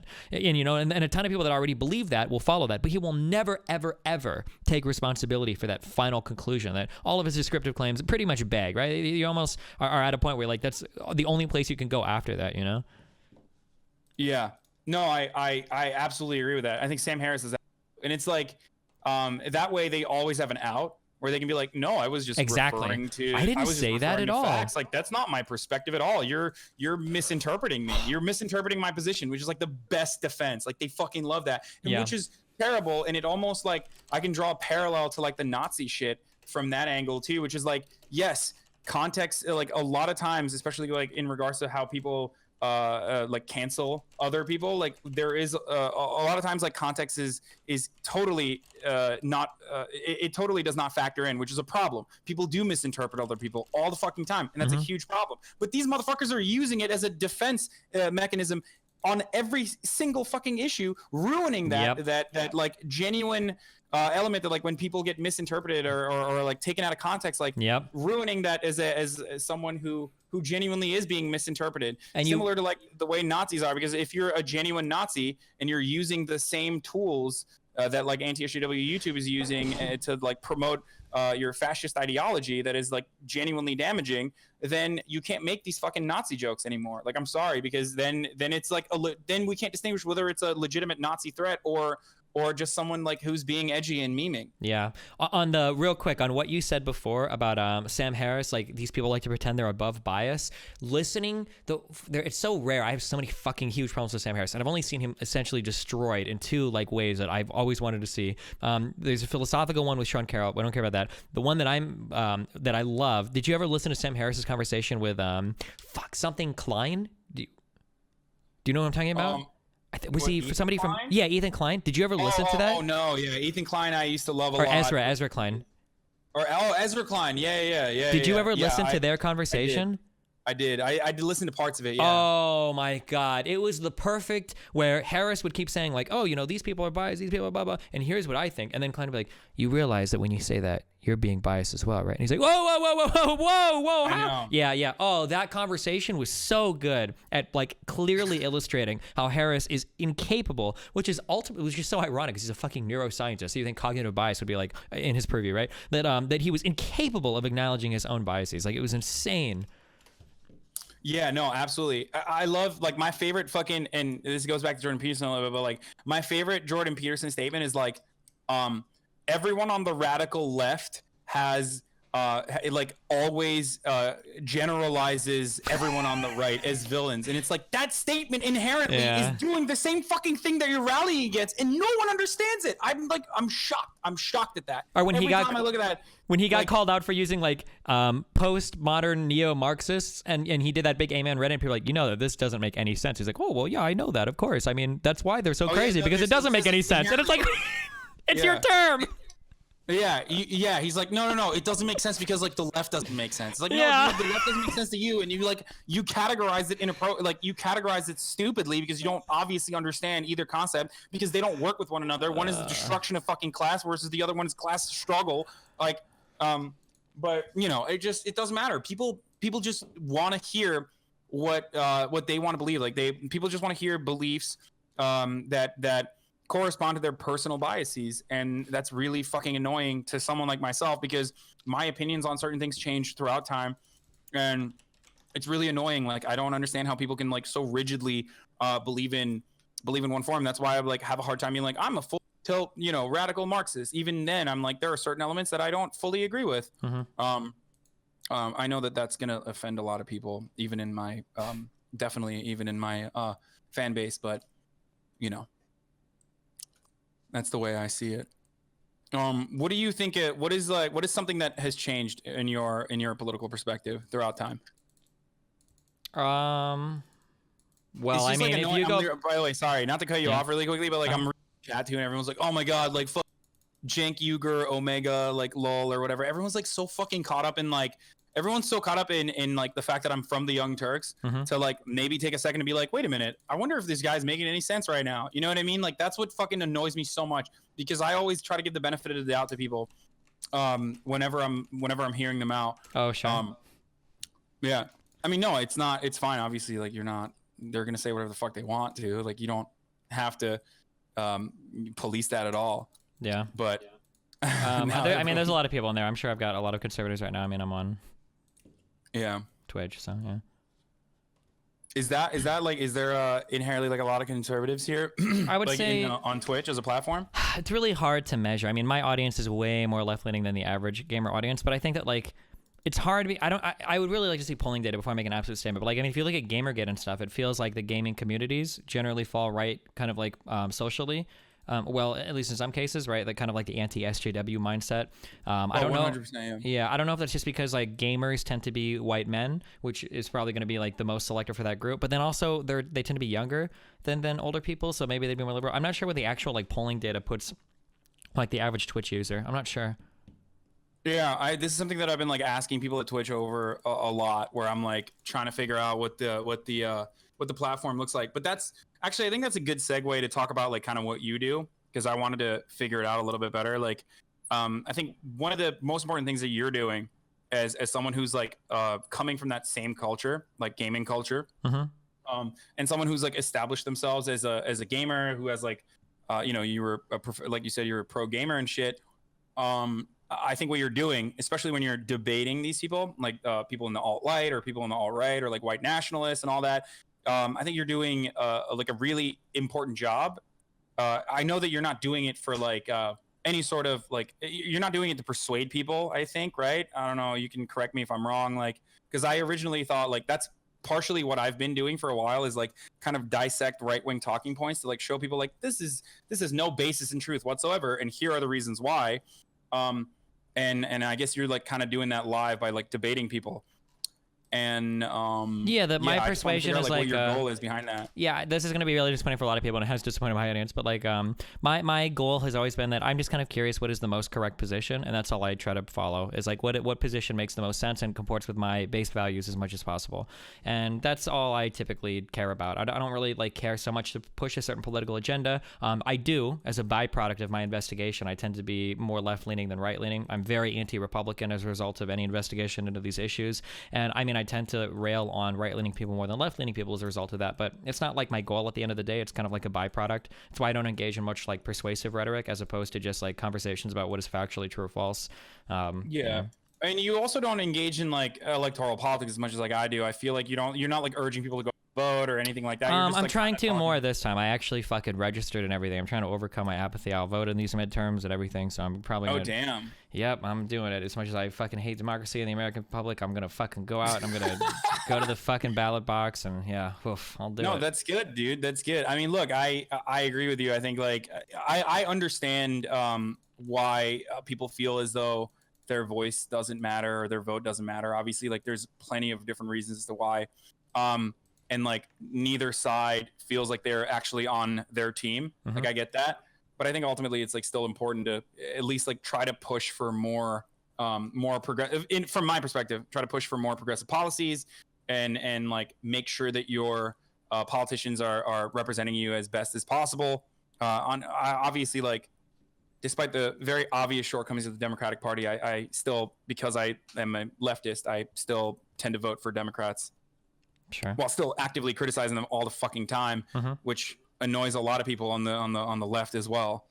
Yeah, as long as you don't go full dumb fuck with it, and like, because I'm criticizing left-leaning politicians so much, we need to vote for Trump to make the left-leaning people realize. What did was it Dave Rubin that tweeted that out? That like, the Democrats need to realize how much they fucked up, so go vote for every single Republican, guys. Like, Jesus fuck. Like, yeah, no, that's I think that's just like, I don't know what that is. I think that's a lot of that is opportunism. Like, Dave Rubin's like an opportunist. We all know that. I mean. And it's understandable. Like he's actually been able to build himself like a relatively successul media company by doing that. He like tried actively to do that as best as he could. I mean, he's done it. He's successful. Yeah. No, now he is, like, for sure. And good for him, I guess. I don't know. It's just, it is damaging. Like, for the most part, it is damaging to discourse in general when you're like, oh, I'm a liberal, and then turn around and be like, actually, I'm a libertarian now because I'm getting like funded by like Koch subsidiaries. So I'm a libertarian now. Is like it's pretty obvious for someone like myself, but I don't know. It's annoying when like so many classical liberals on the internet like follow these people and then they parrot their talking points. Yeah, and then they say they're classically liberal, but they have, for some reason, like I see them criticizing the left of all these things, and it's like, okay, yeah, I can buy that. Why are you so silent when it comes to criticizing Trump? What the fuck? Like, this is our head of state, and he's doing a lot of things that should make you very fucking uncomfortable. Like, where are all of your criticisms of Trump? I don't understand. Like, yeah, I don't Yeah, I don't know. I mean, I think it's because like they like it. You know what I mean? I Yeah. think like there's an element of like owning the libs. Because one thing I don't necessarily fully agree with you actually is I think you did the freedom of speech debate with that fucking weirdo who was like who all of a sudden like became a Pizzagator out of nowhere. I was like, oh, this conversation started off normally and then was like, what the fuck? This guy's like kind of debating Pizzagate. I mean, or advocating for like the legitimacy of Pizzagate. I'm paraphrasing a little bit, but the thing that I didn't what was it? The thing that I didn't like fully agree with there in that conversation was holy shit, hold on. Let me just remember. I'm like trying to fucking remember what I was going to say. I totally forgot. Do you remember how long ago this conversation was? No, it was like it was recent. It was like I think I emailed you right after it too. I was like, how the fuck do you do that? Where you had like other lawyers come in to the debate too. He's like, I'm a paralegal. Oh God. That fucking guy. Yeah, I remember that night. You were talking about like criticism of Trump. I remember. There was a point when you were talking about like the popularity of not popularity of Trump, but like success of Trump. And I think like I genuinely hold this opinion, and I think a lot of people, even in my audience, like get upset at me when I talk about this. But like Trump has been incredibly successful as a Republican president. Trump is like pushing, and I've said this even during the primaries, when Trump was like destroying the rest of his party essentially. I was like, look guys, we all want to act like Trump is totally different than all these other Republicans, but like their positions in the end, their underlying positions are just regular fucking conservative principles. They are all like the modern GOP positions. He like his rhetoric is just different. His rhetoric is more appealing to that like base of his base of voters, I guess. You see what I'm saying? Yeah, I understand what you're saying. Like, I totally disagree, but I understand what you're saying. Yeah, like the Republican tax plan, deregulation, effectively destroying the EPA from within and other federal institutions, destroying the Consumer Financial Protection Bureau, like all these sort of things that Donald Trump has done or the Donald Trump administration has done is all regular Republican shit that other Republicans probably, I don't even know if they would go as far, but Trump has been able to do it in almost like an authoritarian fashion by taking advantage of like the existing GOP power structure and his push for that. And that's why his approval rating within the Republican Party is 90%. It's like very rarely ever goes beneath that. My problem, the scary thing that I would feel as a Republican, though, is that Trump has caused, I think, a very deep division in the Republican Party right now, where you are very much it's like the Tea Party on fucking crack, where it felt like to me, and I could be wrong, maybe because I wasn't as politically active back then, but it felt to me like you could be like an establishment Republican, and the Tea Party is like across the table from you. And even though you guys might disagree, like you can have like an unsteady peace and you can come together and you can kind of sort of work on things, and, you know, like you can have an uneasy coalition with each other, and it kind of worked. The Tea Party kind of worked with traditional Republicans. The Trump fans will fucking make fun of McCain for being a fucking war hero. It is way more fucking divisive. Like they're like states apart from one another in terms of being able to see eye to eye. Like Trump fans and Trump supporters fucking hate establishment Republicans, such that if you spend any amount of time reading Poll or the Donald, oh my fucking God, they will trash establishment Republicans just as hard as they trash any left-leaning person, any liberal. Yeah, they call them cucks and like rhinos and whatever. It's insane. So I feel like once Trump is gone, I don't know what kind of damage that's going to do to the divisiveness, where a lot of new people were brought into the Republican Party or reinvigorated in a very populist sense, where their values don't necessarily align with traditional Republican parties, like with traditional Republican values. Like a person that was a fan of Rubio is never going to hate Cruz in the same way that a person who's a fan of Trump is going to fucking hate Cruz and Rubio. Like the vitriol is just at such a level that worries me going forward, that the Republican Party is going to have like this schism that will be irreconcilable between these two groups of people. Yeah. Sorry. I don't necessarily agree with that, only because when you look at like I said, when you look at the policy positions of Donald Trump, like white nativist immigration policies and like tax cuts and deregulation, like those are all staple Republican positions, and he's actively advocated for that, and also served the same corporate benefactors by doing all of that, by pushing for all those positions, which got, you know, broad support from the Republican Party in general. But I think it's more about it's more about disdain towards the political class, even from the right as well. Yeah. Whether it be like Republicans or whatnot, but I think they hate liberals so much that whoever quote unquote triggers them or owns them, like owns the libs, like they will still advocate for. And I think that like that manifests itself in obvious policy positions that are like damaging to their perspective regardless. You know what I mean?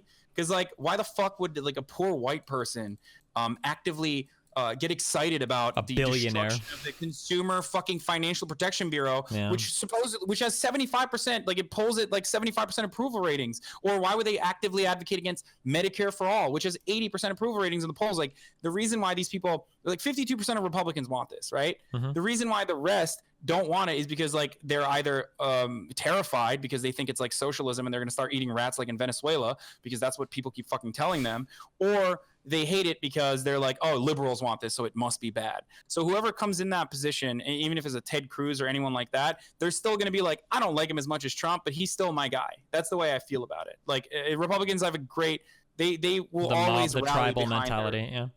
Yeah, I think like, they'll still. I agree with still, you. Like, rally against. I agree with you insofar as like it's not like these people are going to start voting for Democrats, but it's more just like maybe they'll lose some energy and lose the motivation to go to the polls. You know, I guess we'll see what the political climate going forward after midterms is going to be very interesting, especially if Democrats. I mean, I imagine they're going to take the House, although I think some of those polls are tightening. But I imagine that once Democrats take the House, it'll be really interesting going forward to see what the political landscape looks like, especially when Democrats start rolling out candidates for president in 2 years. I know. Well, I'm worried about that regardless, because I think that like the Democratic Party, not only am I worried about it from like whether Democrats will take the majority or not, but I'm also worried about it because like historically, modern like contemporary Democratic Party has always been like terribly ineffective, I feel like, as far as like pushing for any sort of progressive legislation, because I don't remember who said this, but I think they said it about Hillary Clinton, and it works for the rest of like establishment Democrats, where they are more focused on governing even before they get elected. So like their policies of compromise in the face of like a growing in the face of like an increasingly more vicious Republican Party is only effectively moving the, I guess, Overton window, which is like a shitty term to describe any sort of political landscape. Yeah, like, it's moving it more to the right, and then being center left is just causing you to become more conservative. Yeah. Yeah.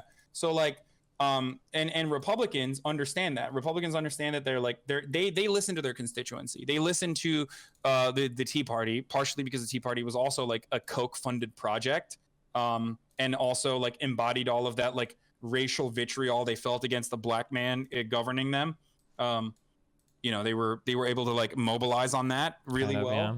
even though they claimed that they were like for smaller government. It's fucking bullshit. You know what I mean? Like why are people that are claiming for small government also actively advocating for people are whispering to me like, fuck your one day follow, fuck you Young Turks, a pile of shit. Oh, I love that. That's great. But anyway, what was I saying? Oh yeah, fucking I forgot. I don't know. Popper Joe fucked me up. Sorry, dude. It's one thing that you mentioned that's kind of frustrating for me. But one of the reasons why, like, I say this a lot. I would rather debate 10 Nazis than debate 3 Nazis and 7 centrists, because something that's very aggravating to me is that when I have to go through so many centrists to get to Nazi talking points, it gives the impression that I'm like very far left in my positions. You know, that's like something that's really frustrating to me. That like I don't have to debate a guy that's saying, you know, kill all Jews. I have to run through 7 people that will ironically retweet kill all Jews, and then pick up actual Nazi fans and then tell me that I'm being extreme left by telling them that, you know, they're not allowed to joke in a certain way. That's like really damaging to me. I hate how many like centrist appearing people you've got to plow through to get to extreme right leaning people, because it always gives you the appearance of being so much more farther on the left than you actually are. Why do you have I feel like you don't want to be like labeled as someone on the left though. I don't know if that's because like oh no, it's not about Well, I mean, one, I'm not a lefty at all by any measure, right? I'm not a commie or a socialist or a tanky at all. So I mean, I don't necessarily care for the label. I guess it's just more irritating that like that shifting of the Overton window. I feel like most of my positions are incredibly reasonable, and that I could bring most people without much effort, as long as they're willing to open their mind to my positions. But I end up having the appearance of being so extremely on the left when I talk to things that I come off as like looking like an extremely divisive political figure, when it's like just because I have to run through so many, self-proclaimed centrists in order to have a debate with anybody on the right, Well, it's all relative, right? Like, I mean, I always say like the fucking modern day Democratic Party is conservative. Like it really is. In America, in comparison to like the environment that I grew up in, or the political culture or the political environment that I'm familiar with, coming from a country with like, a national health or like a half socialist healthcare system and like free public education, like all the way up to college and like medical school and whatnot. That like I look at America, and a lot of people in Europe look at America and go, what the fuck? Like, you guys are, even the people on the left are like super conservative. Like Hillary Clinton would be considered a very conservative politician in the majority of like Western developed nations. Yeah. You know what I mean? Actually, in almost all of them, probably. Yeah, I noticed that in talking and watching like a lot of like Brit bongers talk, that like even like some of the more conservative Brit bongers, who are conservative on economic issues and shit, when you start to talk about like the NHS, they're like, hey, get your hands off my fucking healthcare. It's like, oh shit, okay. Yeah. Yeah, which by the way, that's radical communist bullshit for like the majority of Americans. Like that, they would consider an NHS, like a national healthcare service, like to be insane, to be like a completely broken system. And I don't know. It's really funny. Like where is it? I mean, we can take a look at like one of the Charlie Kirk videos if you want. I don't know if you want to do that. I was gonna like screen share it with you on Discord and then like go through it and like kind of do like a live breakdown. We can, because I think we've like covered your personal beliefs. Sure. Yeah. Show me a link. Hold on. I literally don't even consider Hillary a liberal. She's barely a liberal. Did you know that I know? That Hasan knows that we know that I know that you know that. Oh man, people are making fun of me. People make fun of me all the time on fucking Twitch. Like on my own fans make fun of me. Bullshit. You guys are the worst. I'm kidding. I love you guys. Hold on. Let me see if I can even screen share. By the way, I haven't picked a video at all. I was just gonna like go through. Anyway, if anyone has like a video suggestion of Charlie Kirk's, like send it to me, or anything that you've seen, Steve, anything that you've seen that you find to be interesting, we can look at together. Yeah, I have no idea. Whatever you want to go through. No, let me see. Here, while you're looking for that, I'm gonna be back for a second, okay? All right, yeah. They can hear me.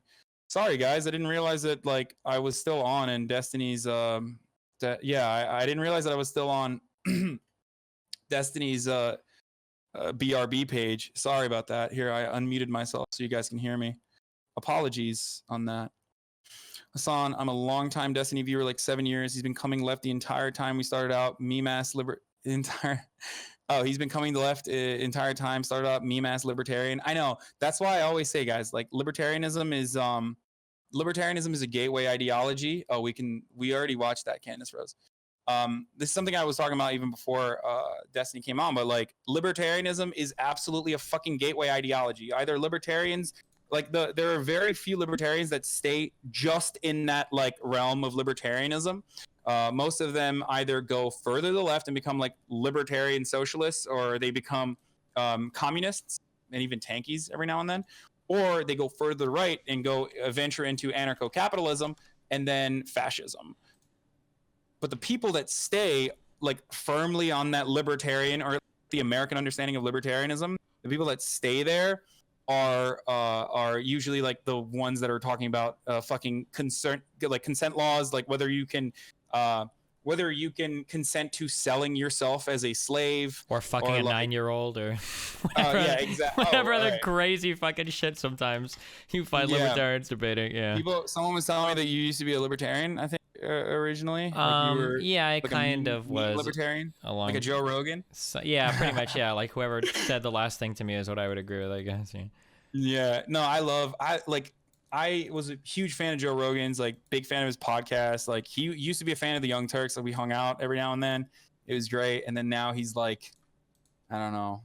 I think he's like very irresponsible with his platform, but it's not up to me to fucking tell him what to do with it.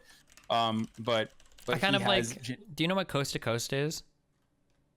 No. It's what like is- if you've ever driven around late at night and turned on like AM radio and there's the people talking about UFOs and shit. It's like it's like one of these huge like nationally syndicated programs. So basically the hosts are either George Norrie or one other guy. I kind of view Joe Rogan like that, where like when you turn it on, it's kind of like an entertainment thing and he's just being nice to whichever guest is there, but you can't take any of it too seriously is kind of how I view things. Oh yeah. Yeah. But the problem is like he, 90 million people fucking download his podcast, and he's like being nice to some people like Milo Yiannopoulos without like actually questioning them. Yep. And he is like somewhat skeptical, and he definitely like the engagement that he had with like Candace Owens, or the way he like dealt with fucking Dave Rubin.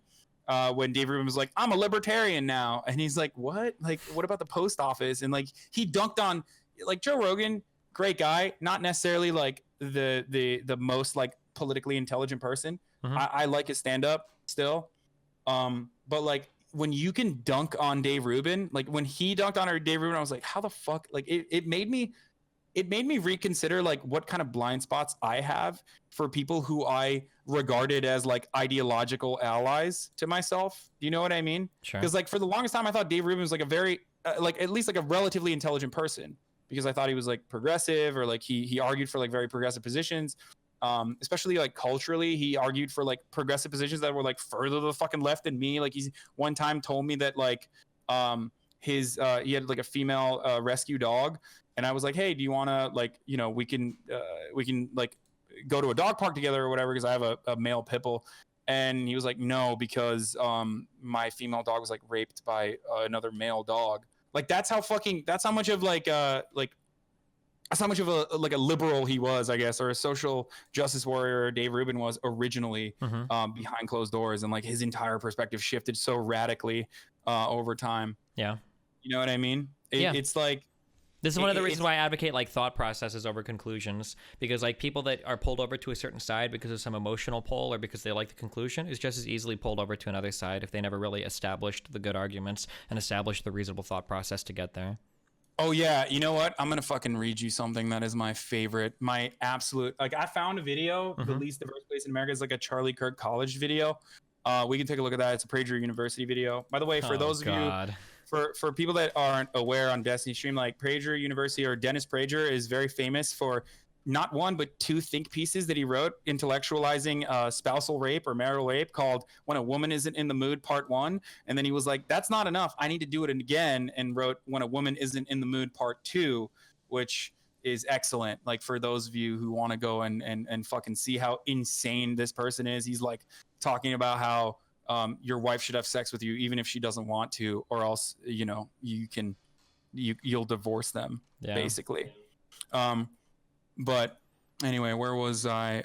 As far as Dave Rubin. So Dave Rubin and Larry Elder had a conversation. Apparently, this was a puff piece that this guy Art Tavana wrote on the Playboy, talking about how like Dave Rubin is the fucking Johnny Carson of our generation or whatever. And like the title was like, can Dave Rubin or Dave Rubin wants to have a conversation with you? Can he save politics? Which like, that's another thing I hate about like people who like kind of sneak into like mainstream media publications and like are very obviously biased and like write these like Barry Weiss, for example, at the New York Times, like very clearly views like Jordan Peterson and like Sam Harris and all of them as like ideological allies. Yeah. But she'll write it and she'll write these like puff pieces on them, making it seem as though she's like, no, these guys are like saving the fucking planet, like saving discourse by saying stuff like Arabs like to bomb shit. Yeah. Israelis like to build, or like calling Obama a welfare queen or whatever fucking Ben Shapiro says. Anyway, this is a piece that was supposed to be a puff piece, but is like very descriptive of Dave Rubin's entire perspective. I know you said you didn't want to talk about this, but I'm just going to read it out loud to you. Yeah, go for it. Just one part. Okay. Where is it? Hold on. Okay. So everyone else on cable news is yelling at people for talking points, Rubin says. I'm not interested in that. And I've said repeatedly, the more rope you give people, they'll hang themselves if they don't know what they're talking about, which is something that you and I had talked about before. Yeah. That's never happened on any Rogan show or on any Dave Rubin show ever, by the way. But yeah.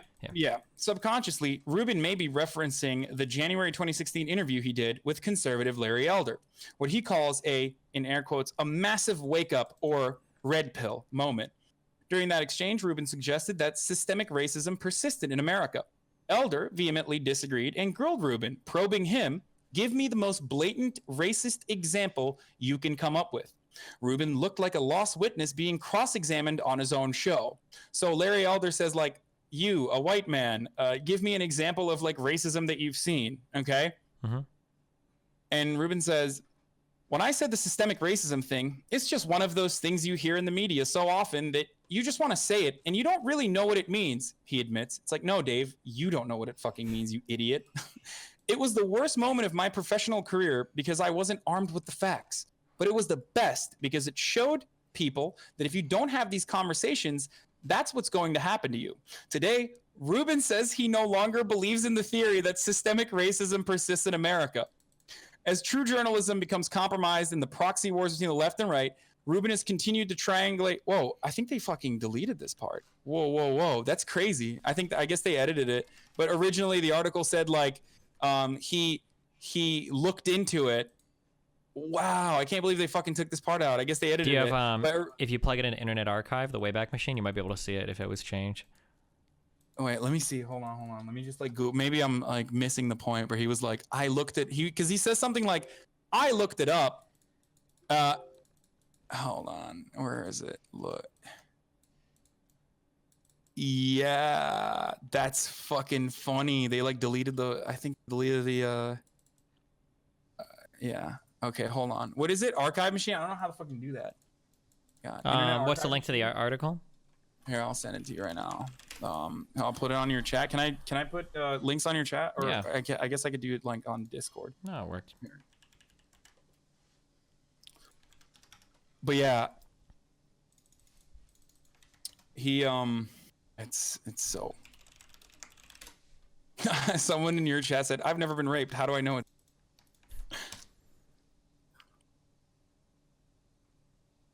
Wait, what? People in Destiny's chat, like I want to understand, like did any of you guys feel as though you were like a fan of some of the people that like Destiny's debated, and then like after watching his debates you like kind of you just like kind of turned a new leaf, I guess, or like you realize, oh wait, like some of these are not logical at all, like some of these conclusions are not logical at all. Yeah, I have a lot of people that send me emails about that they used to be huge like StarCon fans and whatnot, and that after listening to a conversation or two they.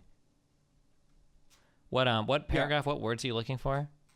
Fuck. Or what paragraph was it? Let me see. I think I like quote tweeted it on Twitter, but the paragraph is everyone else on cable news is yelling at people points. That's where it starts off, kind of, or like the more rope you give. Yeah, just look up like rope or rope you give, and then maybe I can like potentially find it off my Twitter. Embarrassing. Sorry for the delay, everybody.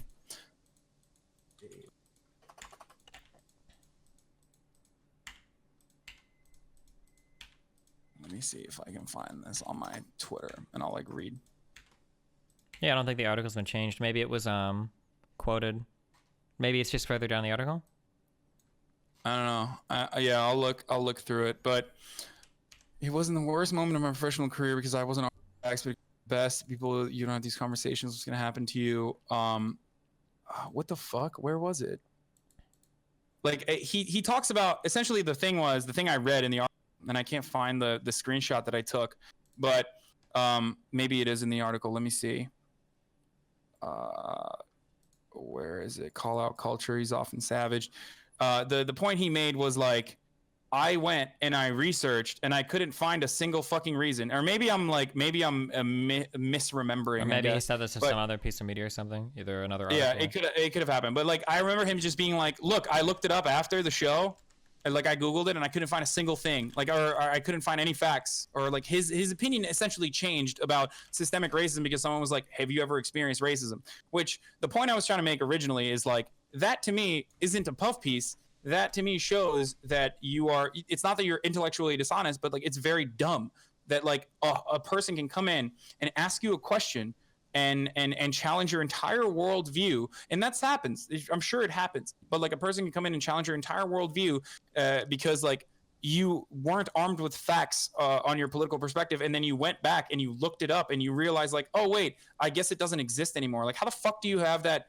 Like that doesn't mean that the systemic racism doesn't exist, dude. It just means that like you weren't ready when you didn't do enough research. I I see people do this. I call these like level 1 objections, where it's like, this is a position that someone in high school would have, and then they would spend a little bit more time investigating their position. I noticed that Ruben does this a lot, where people will give like very basic level 1 challenges to his positions, and he doesn't have prepared responses for them. It blows my mind. A great example of this is a lot of people spread this video around where Ruben supposedly destroyed some college girl in the audience. Oh, that was a fan of mine. She's fucking awesome. Yeah, so she asked Ruben, it was something along the lines of, do you acknowledge, or what happens when freedom of speech allows people to make hateful speech that causes some people to get harmed? Now, if you believe in absolute free speech, I used to believe in absolute free speech. If you believe in stuff like that, that's a really fucking basic question. You should have a response ready to that. And Ruben was like a fucking deer in the headlights. How are you not ready to answer such an incredibly basic objection to what you believe about freedom of speech? That blows my fucking mind. Yeah.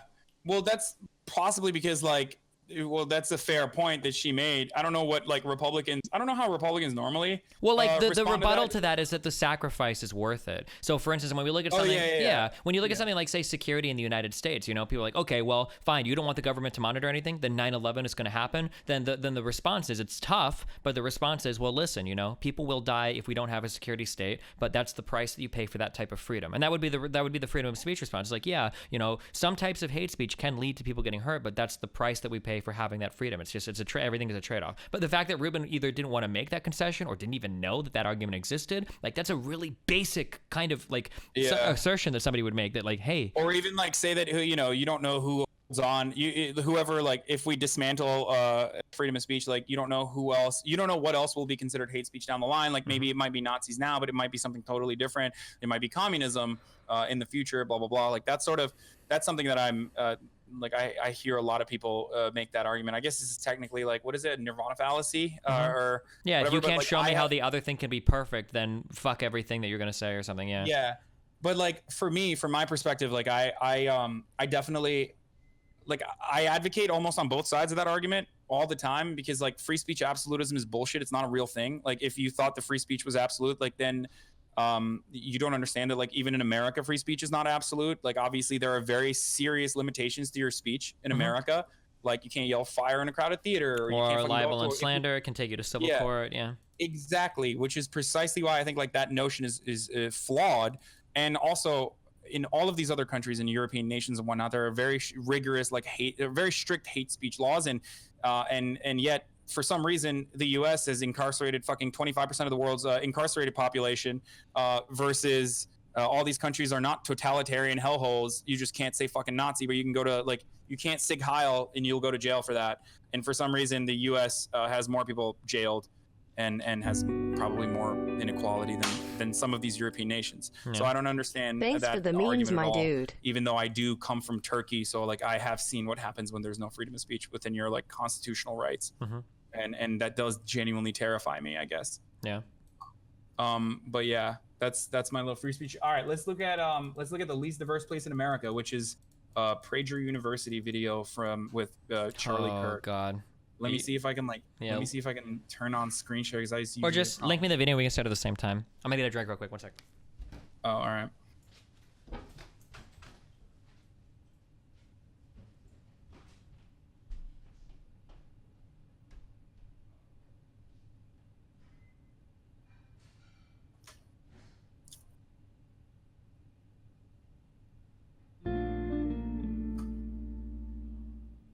Hey guys, if you always wanted to play EU4 multiplayer and do it with a great community, then come to the WrestleMania Grand Strategy Discord. Asks Frot Cup on Destiny's chat.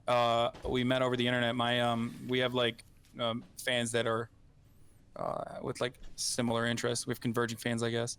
Charlie Kirk debating Sam Cedar. I'm debating Charlie Kirk as well at Politicon. Oh God. I wanted to go, but it looks like it's gonna be a massive fucking shit show. I mean, it's whatever. It's it's kind of annoying for them. I mean, I shouldn't be saying that, because they're obviously they want me to go and whatnot. And I'm debating Charlie Kirk in 3 different locations as well. Oh. In Dallas. Yeah, I'm debating him in Dallas on November 16th, I think, and then 17th and 18th in Denver, and then also Mesa. And these are I guess Denver's kind of liberal, but like Mesa, Arizona, and Dallas are two places where I've like severely criticized their police departments, and I'm like a little worried because like those are like overwhelmingly Republican areas. But we'll see. I think it'll be fine. People are saying love Sam Cedar. Yeah, Sam Cedar is debating him at Politicon as well.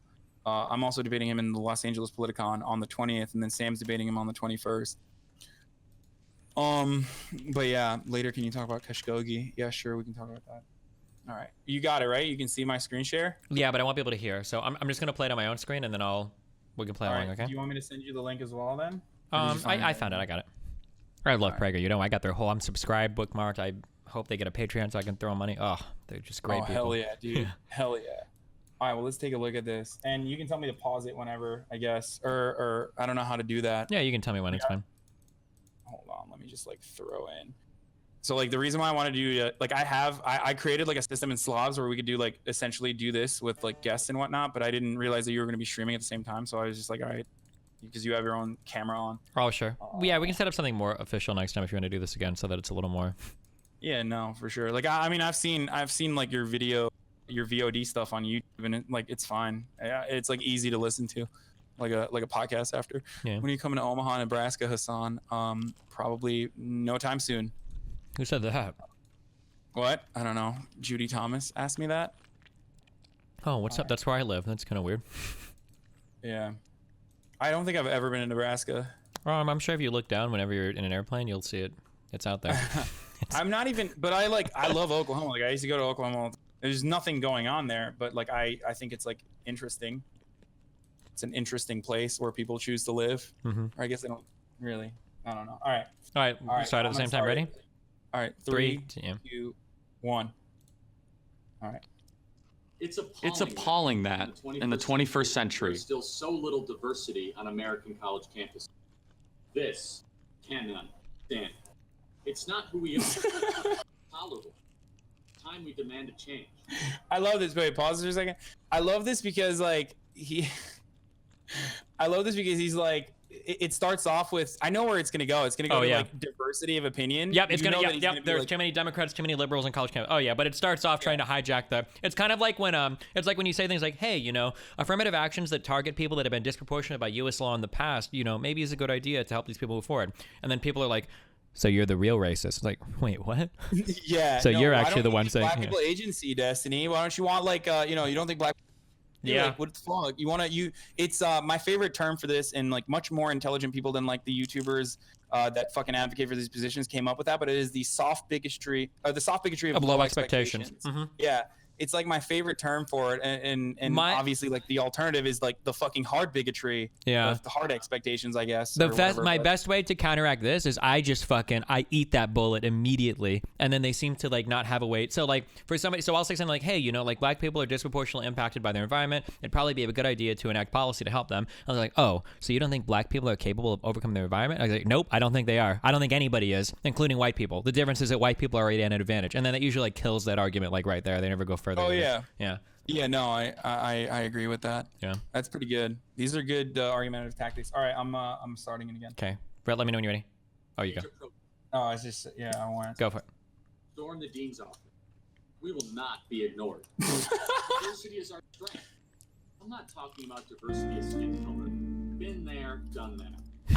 Wage war across the galaxy. Like, I'm sorry. I mean, it's so obvious. It's just so obvious, dude. It's like it always goes to the same fucking talking point. I love it because like historically, they make it seem as though like in the post-segregation era, they make it seem as though like there's no elements of systemic racism, which I think you and I agree on. Obviously. Well, no, I mean racism has largely been solved. We had a black president, dude. Come on, we had a black president. Exactly. We had a black president. Like it's fine. There are black actors. Okay, chill. But you want to talk about racism? How about the fact that in the NBA and the NFL, where are the white people out there? Or the Asians taking over the colleges, okay? It seems like everybody's got a hand up except for the poor white man. And here you are trying to say that racism became, yeah. Yeah, no, I know. It's so silly. That's really silly. But like, it also, whenever they say this, like it's inappropriate to make this, it's almost inappropriate to say this because like, dude, like historically that diversity or inclusion was based upon your racial, like it was based on racial boundaries. Mm-hmm. Like when we talk about systemic racism, it's like it's those are like elements of racism that persist, but originally it was based off of your fucking skin color, not necessarily your like thought at any given moment. I guess like maybe in the 60s, the only time like I can think of right now, and I'm probably wrong, and I'm sure people will dunk on me for this later, but the only time I can think of immediately where like people were excluded for their thought was like communists and socialists in the 60s and like the Red Scare. Or the McCarthyism shit or whatever. Yeah, which by the way, ironically, and also like the Ayn Rand like fucking Hollywood socialist lists and whatnot, but like ironically, which by the way, a policy that Charlie Kirk is mirroring currently with his college professor's watch list, where students, it's like user generated, so like students will be like, oh, this professor is a socialist, and then they like fucking put these professors, like they essentially dox these professors for being like socialists, I guess, from according to like, you know, a random fucking undergraduate thinking that this person is a socialist because they give him an F or whatever. Well, you know what I mean? Oh yeah, I don't know if you knew this or not, but like Charlie literally has a professor watch list. I didn't know this. Yeah, it's fucking, it's just so hypocritical, but whatever. All right, I'm starting in 3, 2, 1. Today's campuses are more racially integrated than at any time in history. And oh, that must be, it's okay then. Women already make up the majority of college graduates. And if your concern is non-binary gender, there is no place on earth more accepting of hims, hers, zims, and zers than a college campus. I'm not even talking about sexual diversity. Wait, pause it for a second.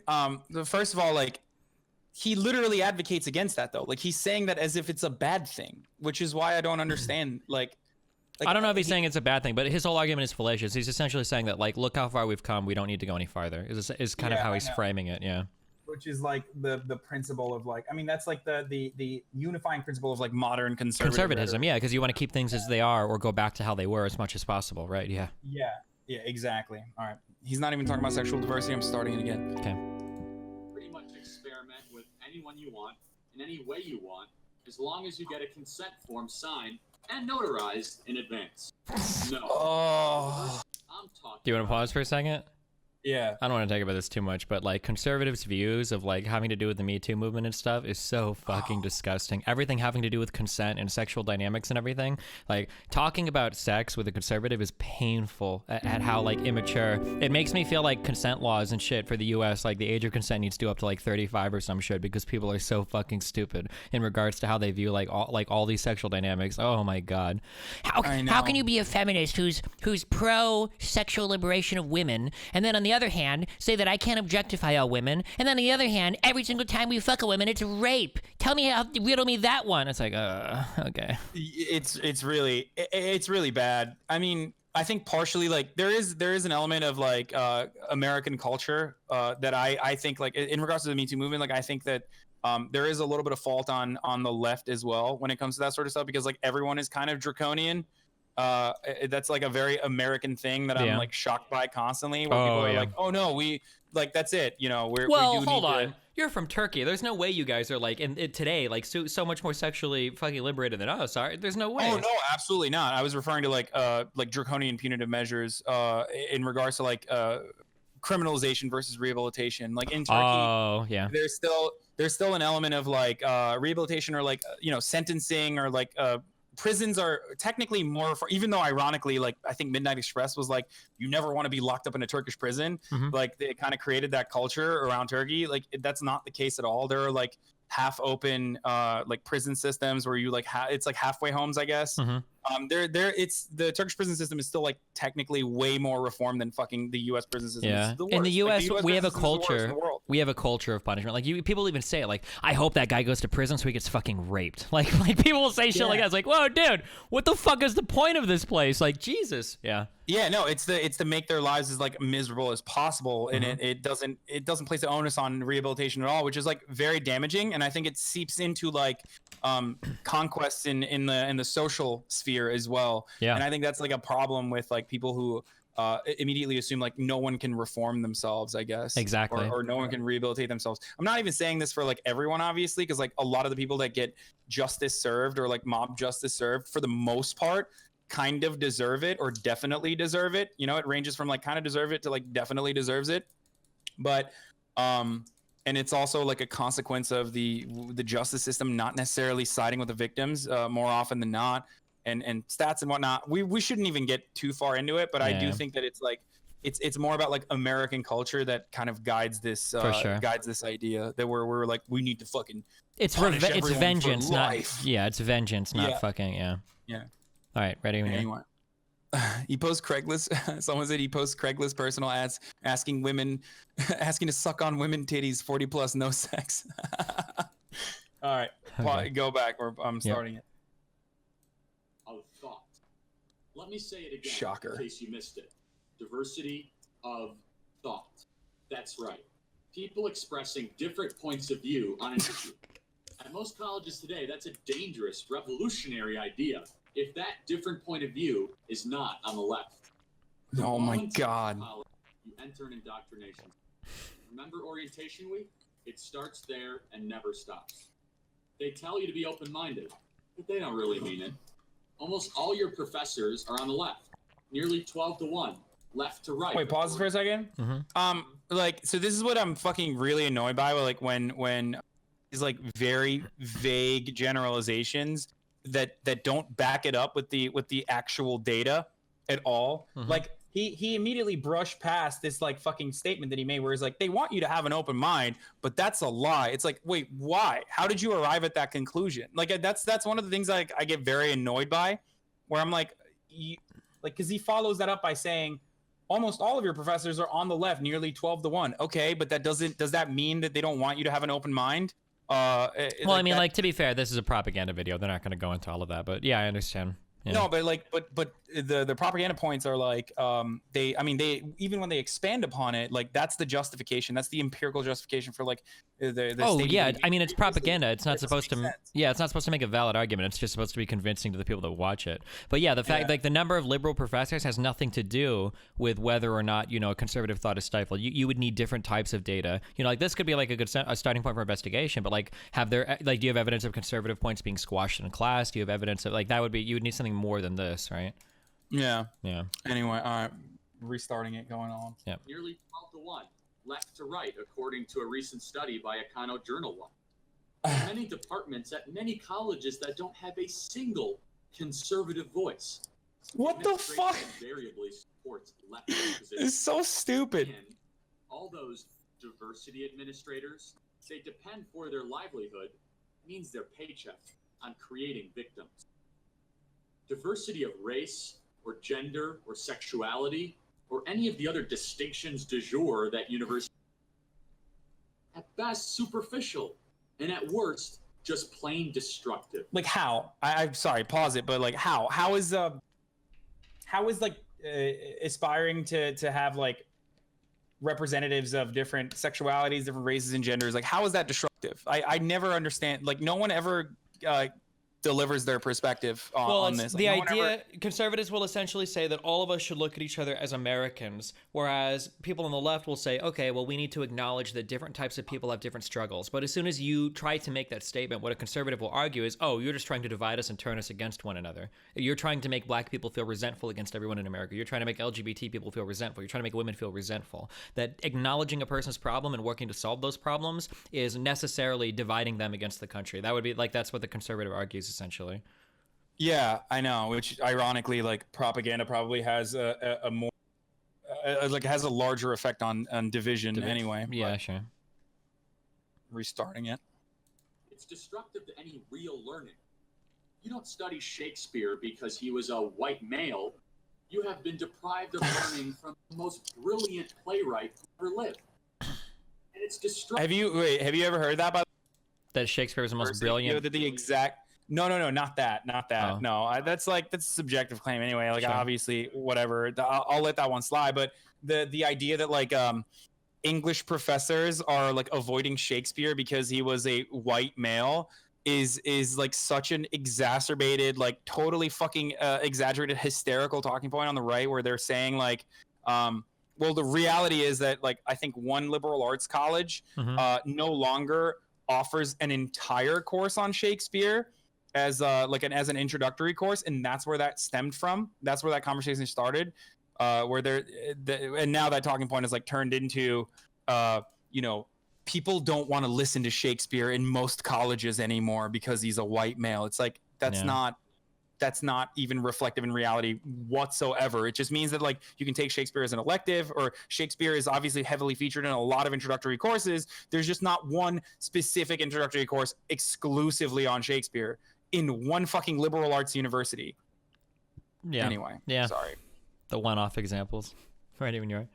Yeah. Go on. Of a peaceful campus environment because it pits racial, ethnic, and gender groups against one another. Oh, there it is. Words. Yeah. Diversity, as practiced on your typical college campus, divides, not unites people. And diversity of thought, free exchange of ideas. Okay, wait. I know I'm pausing a lot, but like, this is the point. This is what I love. This is what I love, where they're like, oh, we need diversity of thought. And every single time, this conversation is never about free speech, okay? It's about the boundaries of free speech, which is, in America at least, hate speech. He is arguing that people with, people who have, people who like to promote hate speech or have hate speech firmly within their ideology should have a place on college campuses, should have a place in Discord on college campuses as far as like college speakers and whatnot, even though ironically, that sort of hate speech is never instructional. There's never like a need for hate speech. That's why you have to like theorize like whether or not can you say the N-word while you're reading Tom Sawyer or whatever in 8th grade. Like that's why it's always like insane hypotheticals in which you have to spout hate speech, right? Yeah. And like what's more divisive? Like people trying to increase like representation and diversity so that like people develop a better understanding for different cultures and better appreciation for different ethnic backgrounds, or a fucking Nazi like Richard Spencer coming on college campus and like trying to advocate for white genocide, or trying to advocate for like a white ethno-state. I wonder which one's more damaging on a college campus. I wonder which one's more destructive. Probably the other thing. Yes, Charlie, go on. It hurts me a lot because like I unironically do believe in a lot of these points, but if I try to argue it, the people that end up agreeing with me, it's so fucking annoying. So like I really do personally, I feel like college kids have a really hard time accepting sometimes like outside points of views, that it is good to entertain a lot of points of views. I do agree with that. Yeah, that you should be able to have a conversation. Now, on a public platform as a public person, it's a totally different conversation. But personally, you should be able to have a discussion with a Nazi and feel firm in defending why you think that, certain values are important for certain types of people. You should be able to defend that. I think it's important to be able to, so that you don't flip-flop later in life because you never establish a defense of it. But as soon as I make that argument as a public figure, all the people that are agreeing with me are just people that want to be able to scream the N-word at black people because it's funny or whatever. And it's like, this is not what I'm talking about, like. Yeah. No, I think like there is an element there where, especially within like educational purposes, there are certain like one-off instances where like a college student will get very upset at a college professor, and like usually in the majority of those instances, like the deans back the college professor, especially with the college professor with tenure, rather than the students. Like, I don't know, a college professor in like an African studies or whatever, not African studies usually, but like a college professor will say the N-word as a part of like, I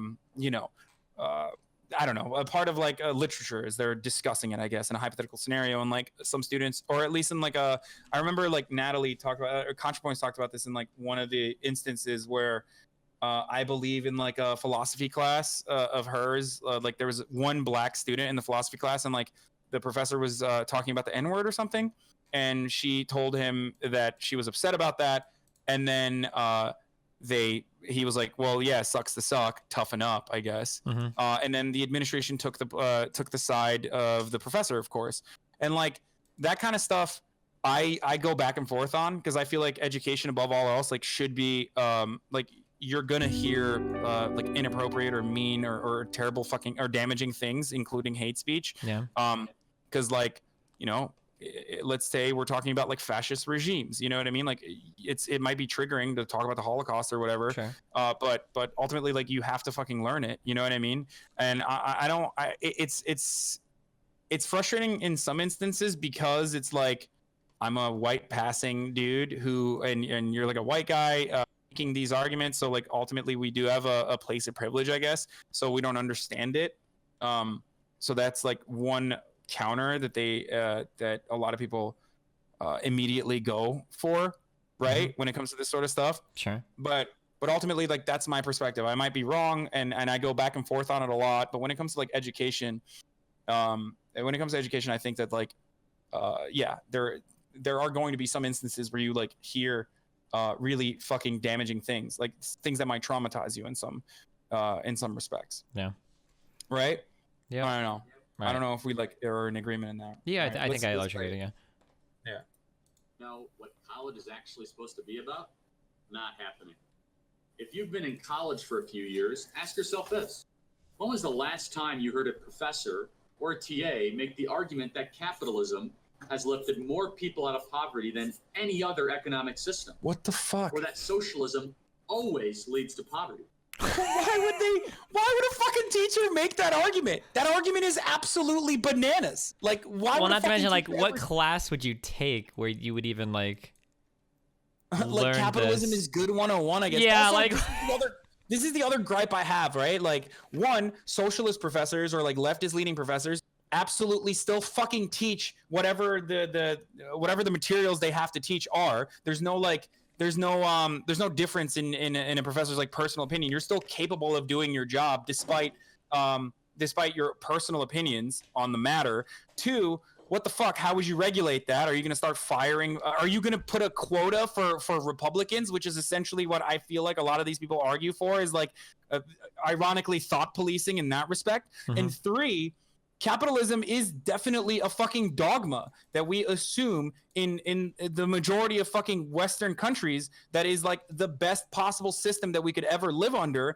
And the majority of like economic classes from like macro and microeconomic principles all the way to like finance classes in the entirety of the business major is hyper capitalist, or at least deems capitalism in the way we like read this stuff, deems capitalism is the proper economic system to live under. So someone like myself, for example, would consider that somewhat conservative, or like fiscally conservative, I guess, or I don't know, it's like a more conservative ideology. So what the fuck? I don't understand how like he can make this argument that like colleges are liberal. It's essentially whenever they say this stuff, what these like socially conservative people are saying is like they're just not as racist. These college campuses are not as racist and as like sexist as I want them to be, or as I would be. Like they're bullying people for like holding on to like sexist or racist positions. Yeah, or ironically, maybe they would push for like affirmative action for conservative teachers to be hired at schools to fit a quota. Like maybe. Yeah. Oh, it's man. just it's so stupid. Yeah, no, but that is literally what's happening too. And like I debated Charlie last year on this issue, and like I asked him like, what do you want? Like, why don't you fucking start a new college? Like you claim that you're a fucking free market libertarian or whatever, you're a free market conservative. Like, why won't these conservatives then essentially like start a new college for themselves if it's like such a big problem? I don't understand it. But you know, of course there's no argument for that. They just want to like change the system from within. Mm-hmm. Inherently liberal, but whatever. All right, restarting it. Or that the post-World War II order created by America has been the freest and most prosperous time in human history. Or that the cause of high crime rates in black communities has very little to do with historic racism.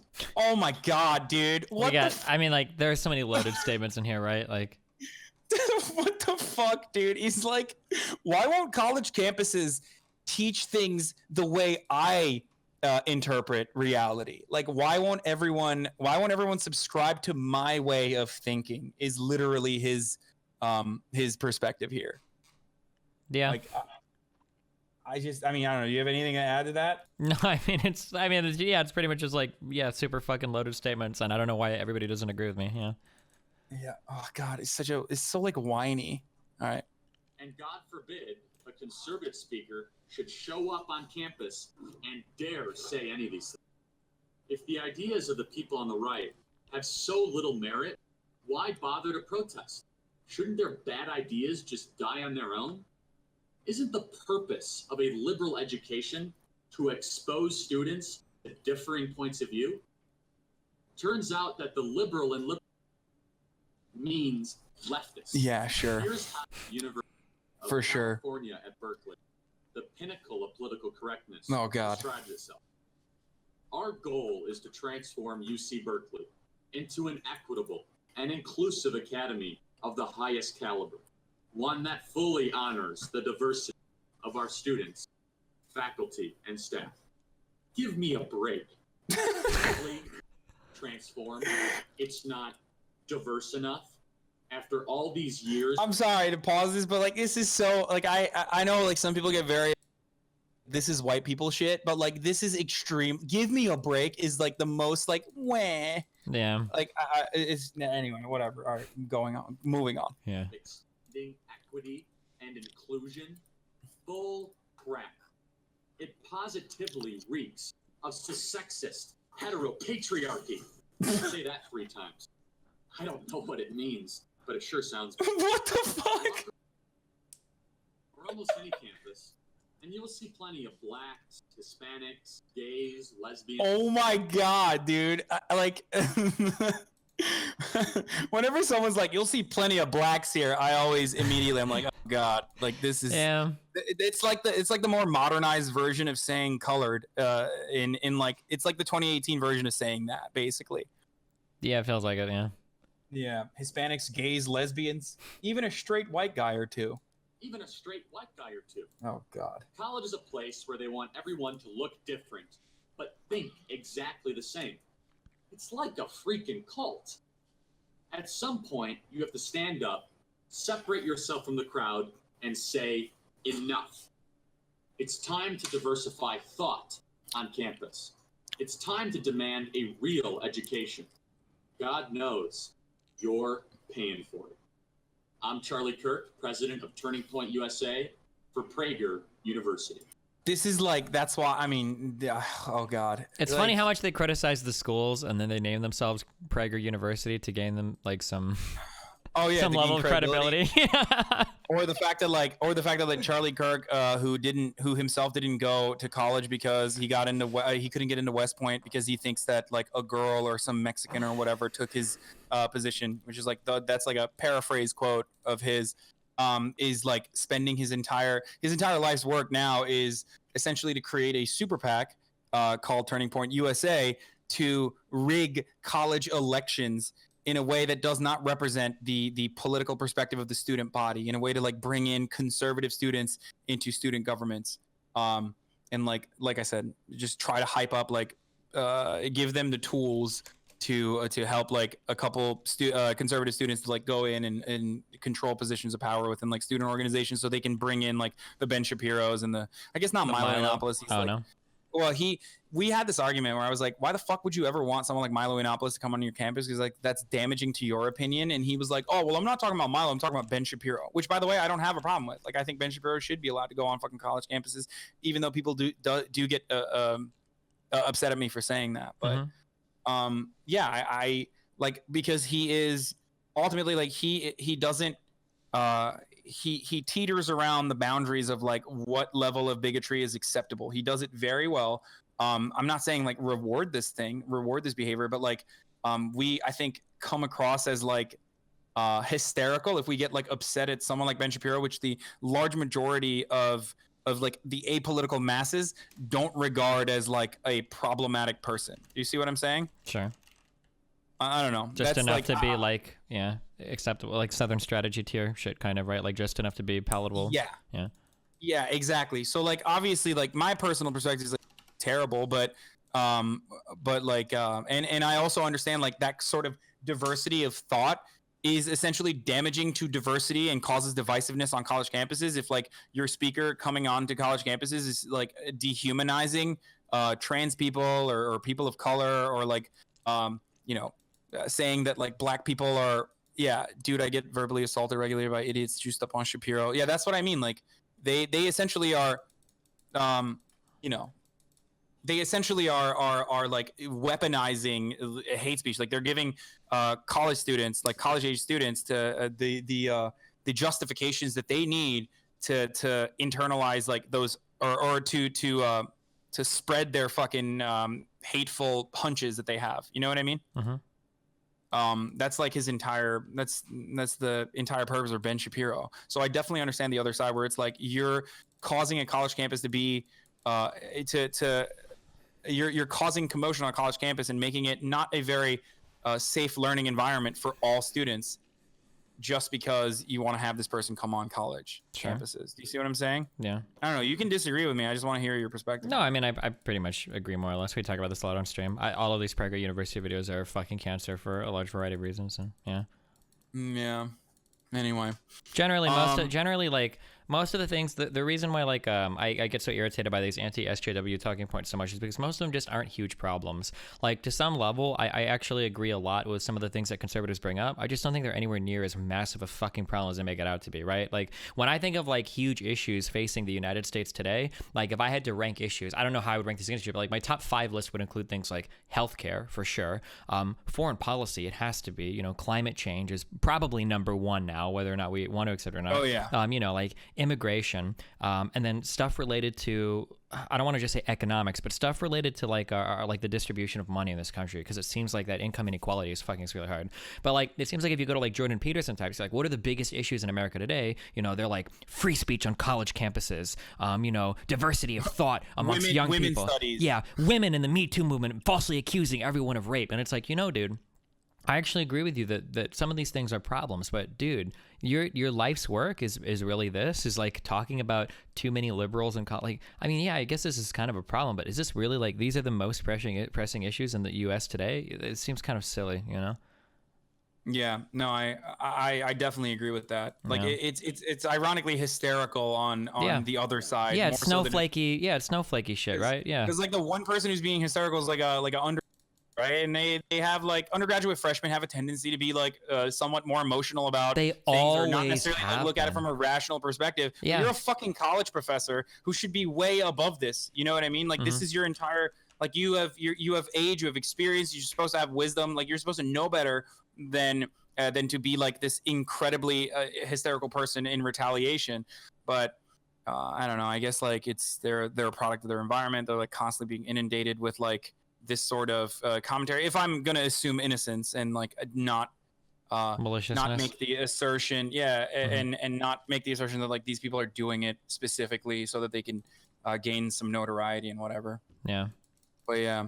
Anyway, by the way, I don't want to like keep you up for any longer. Like, I mean, this has been great. I'm completely willing to. I'm willing and able to talk more. But if you need to like go, or if there's anything you want to fucking show, I'm totally fine with that as well. Yeah, we can. I've got some other stuff I need to do pretty soon.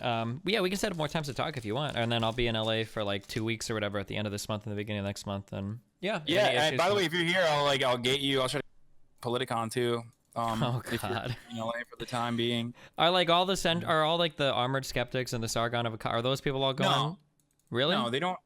No, the only person I think is like that. No, this is more mainstream stuff. Like, so like all the people that go, and maybe they are planning to go, I guess, but I don't think they're speakers. I'm not entirely sure that they are even like they might be going as like, as like fans, I guess.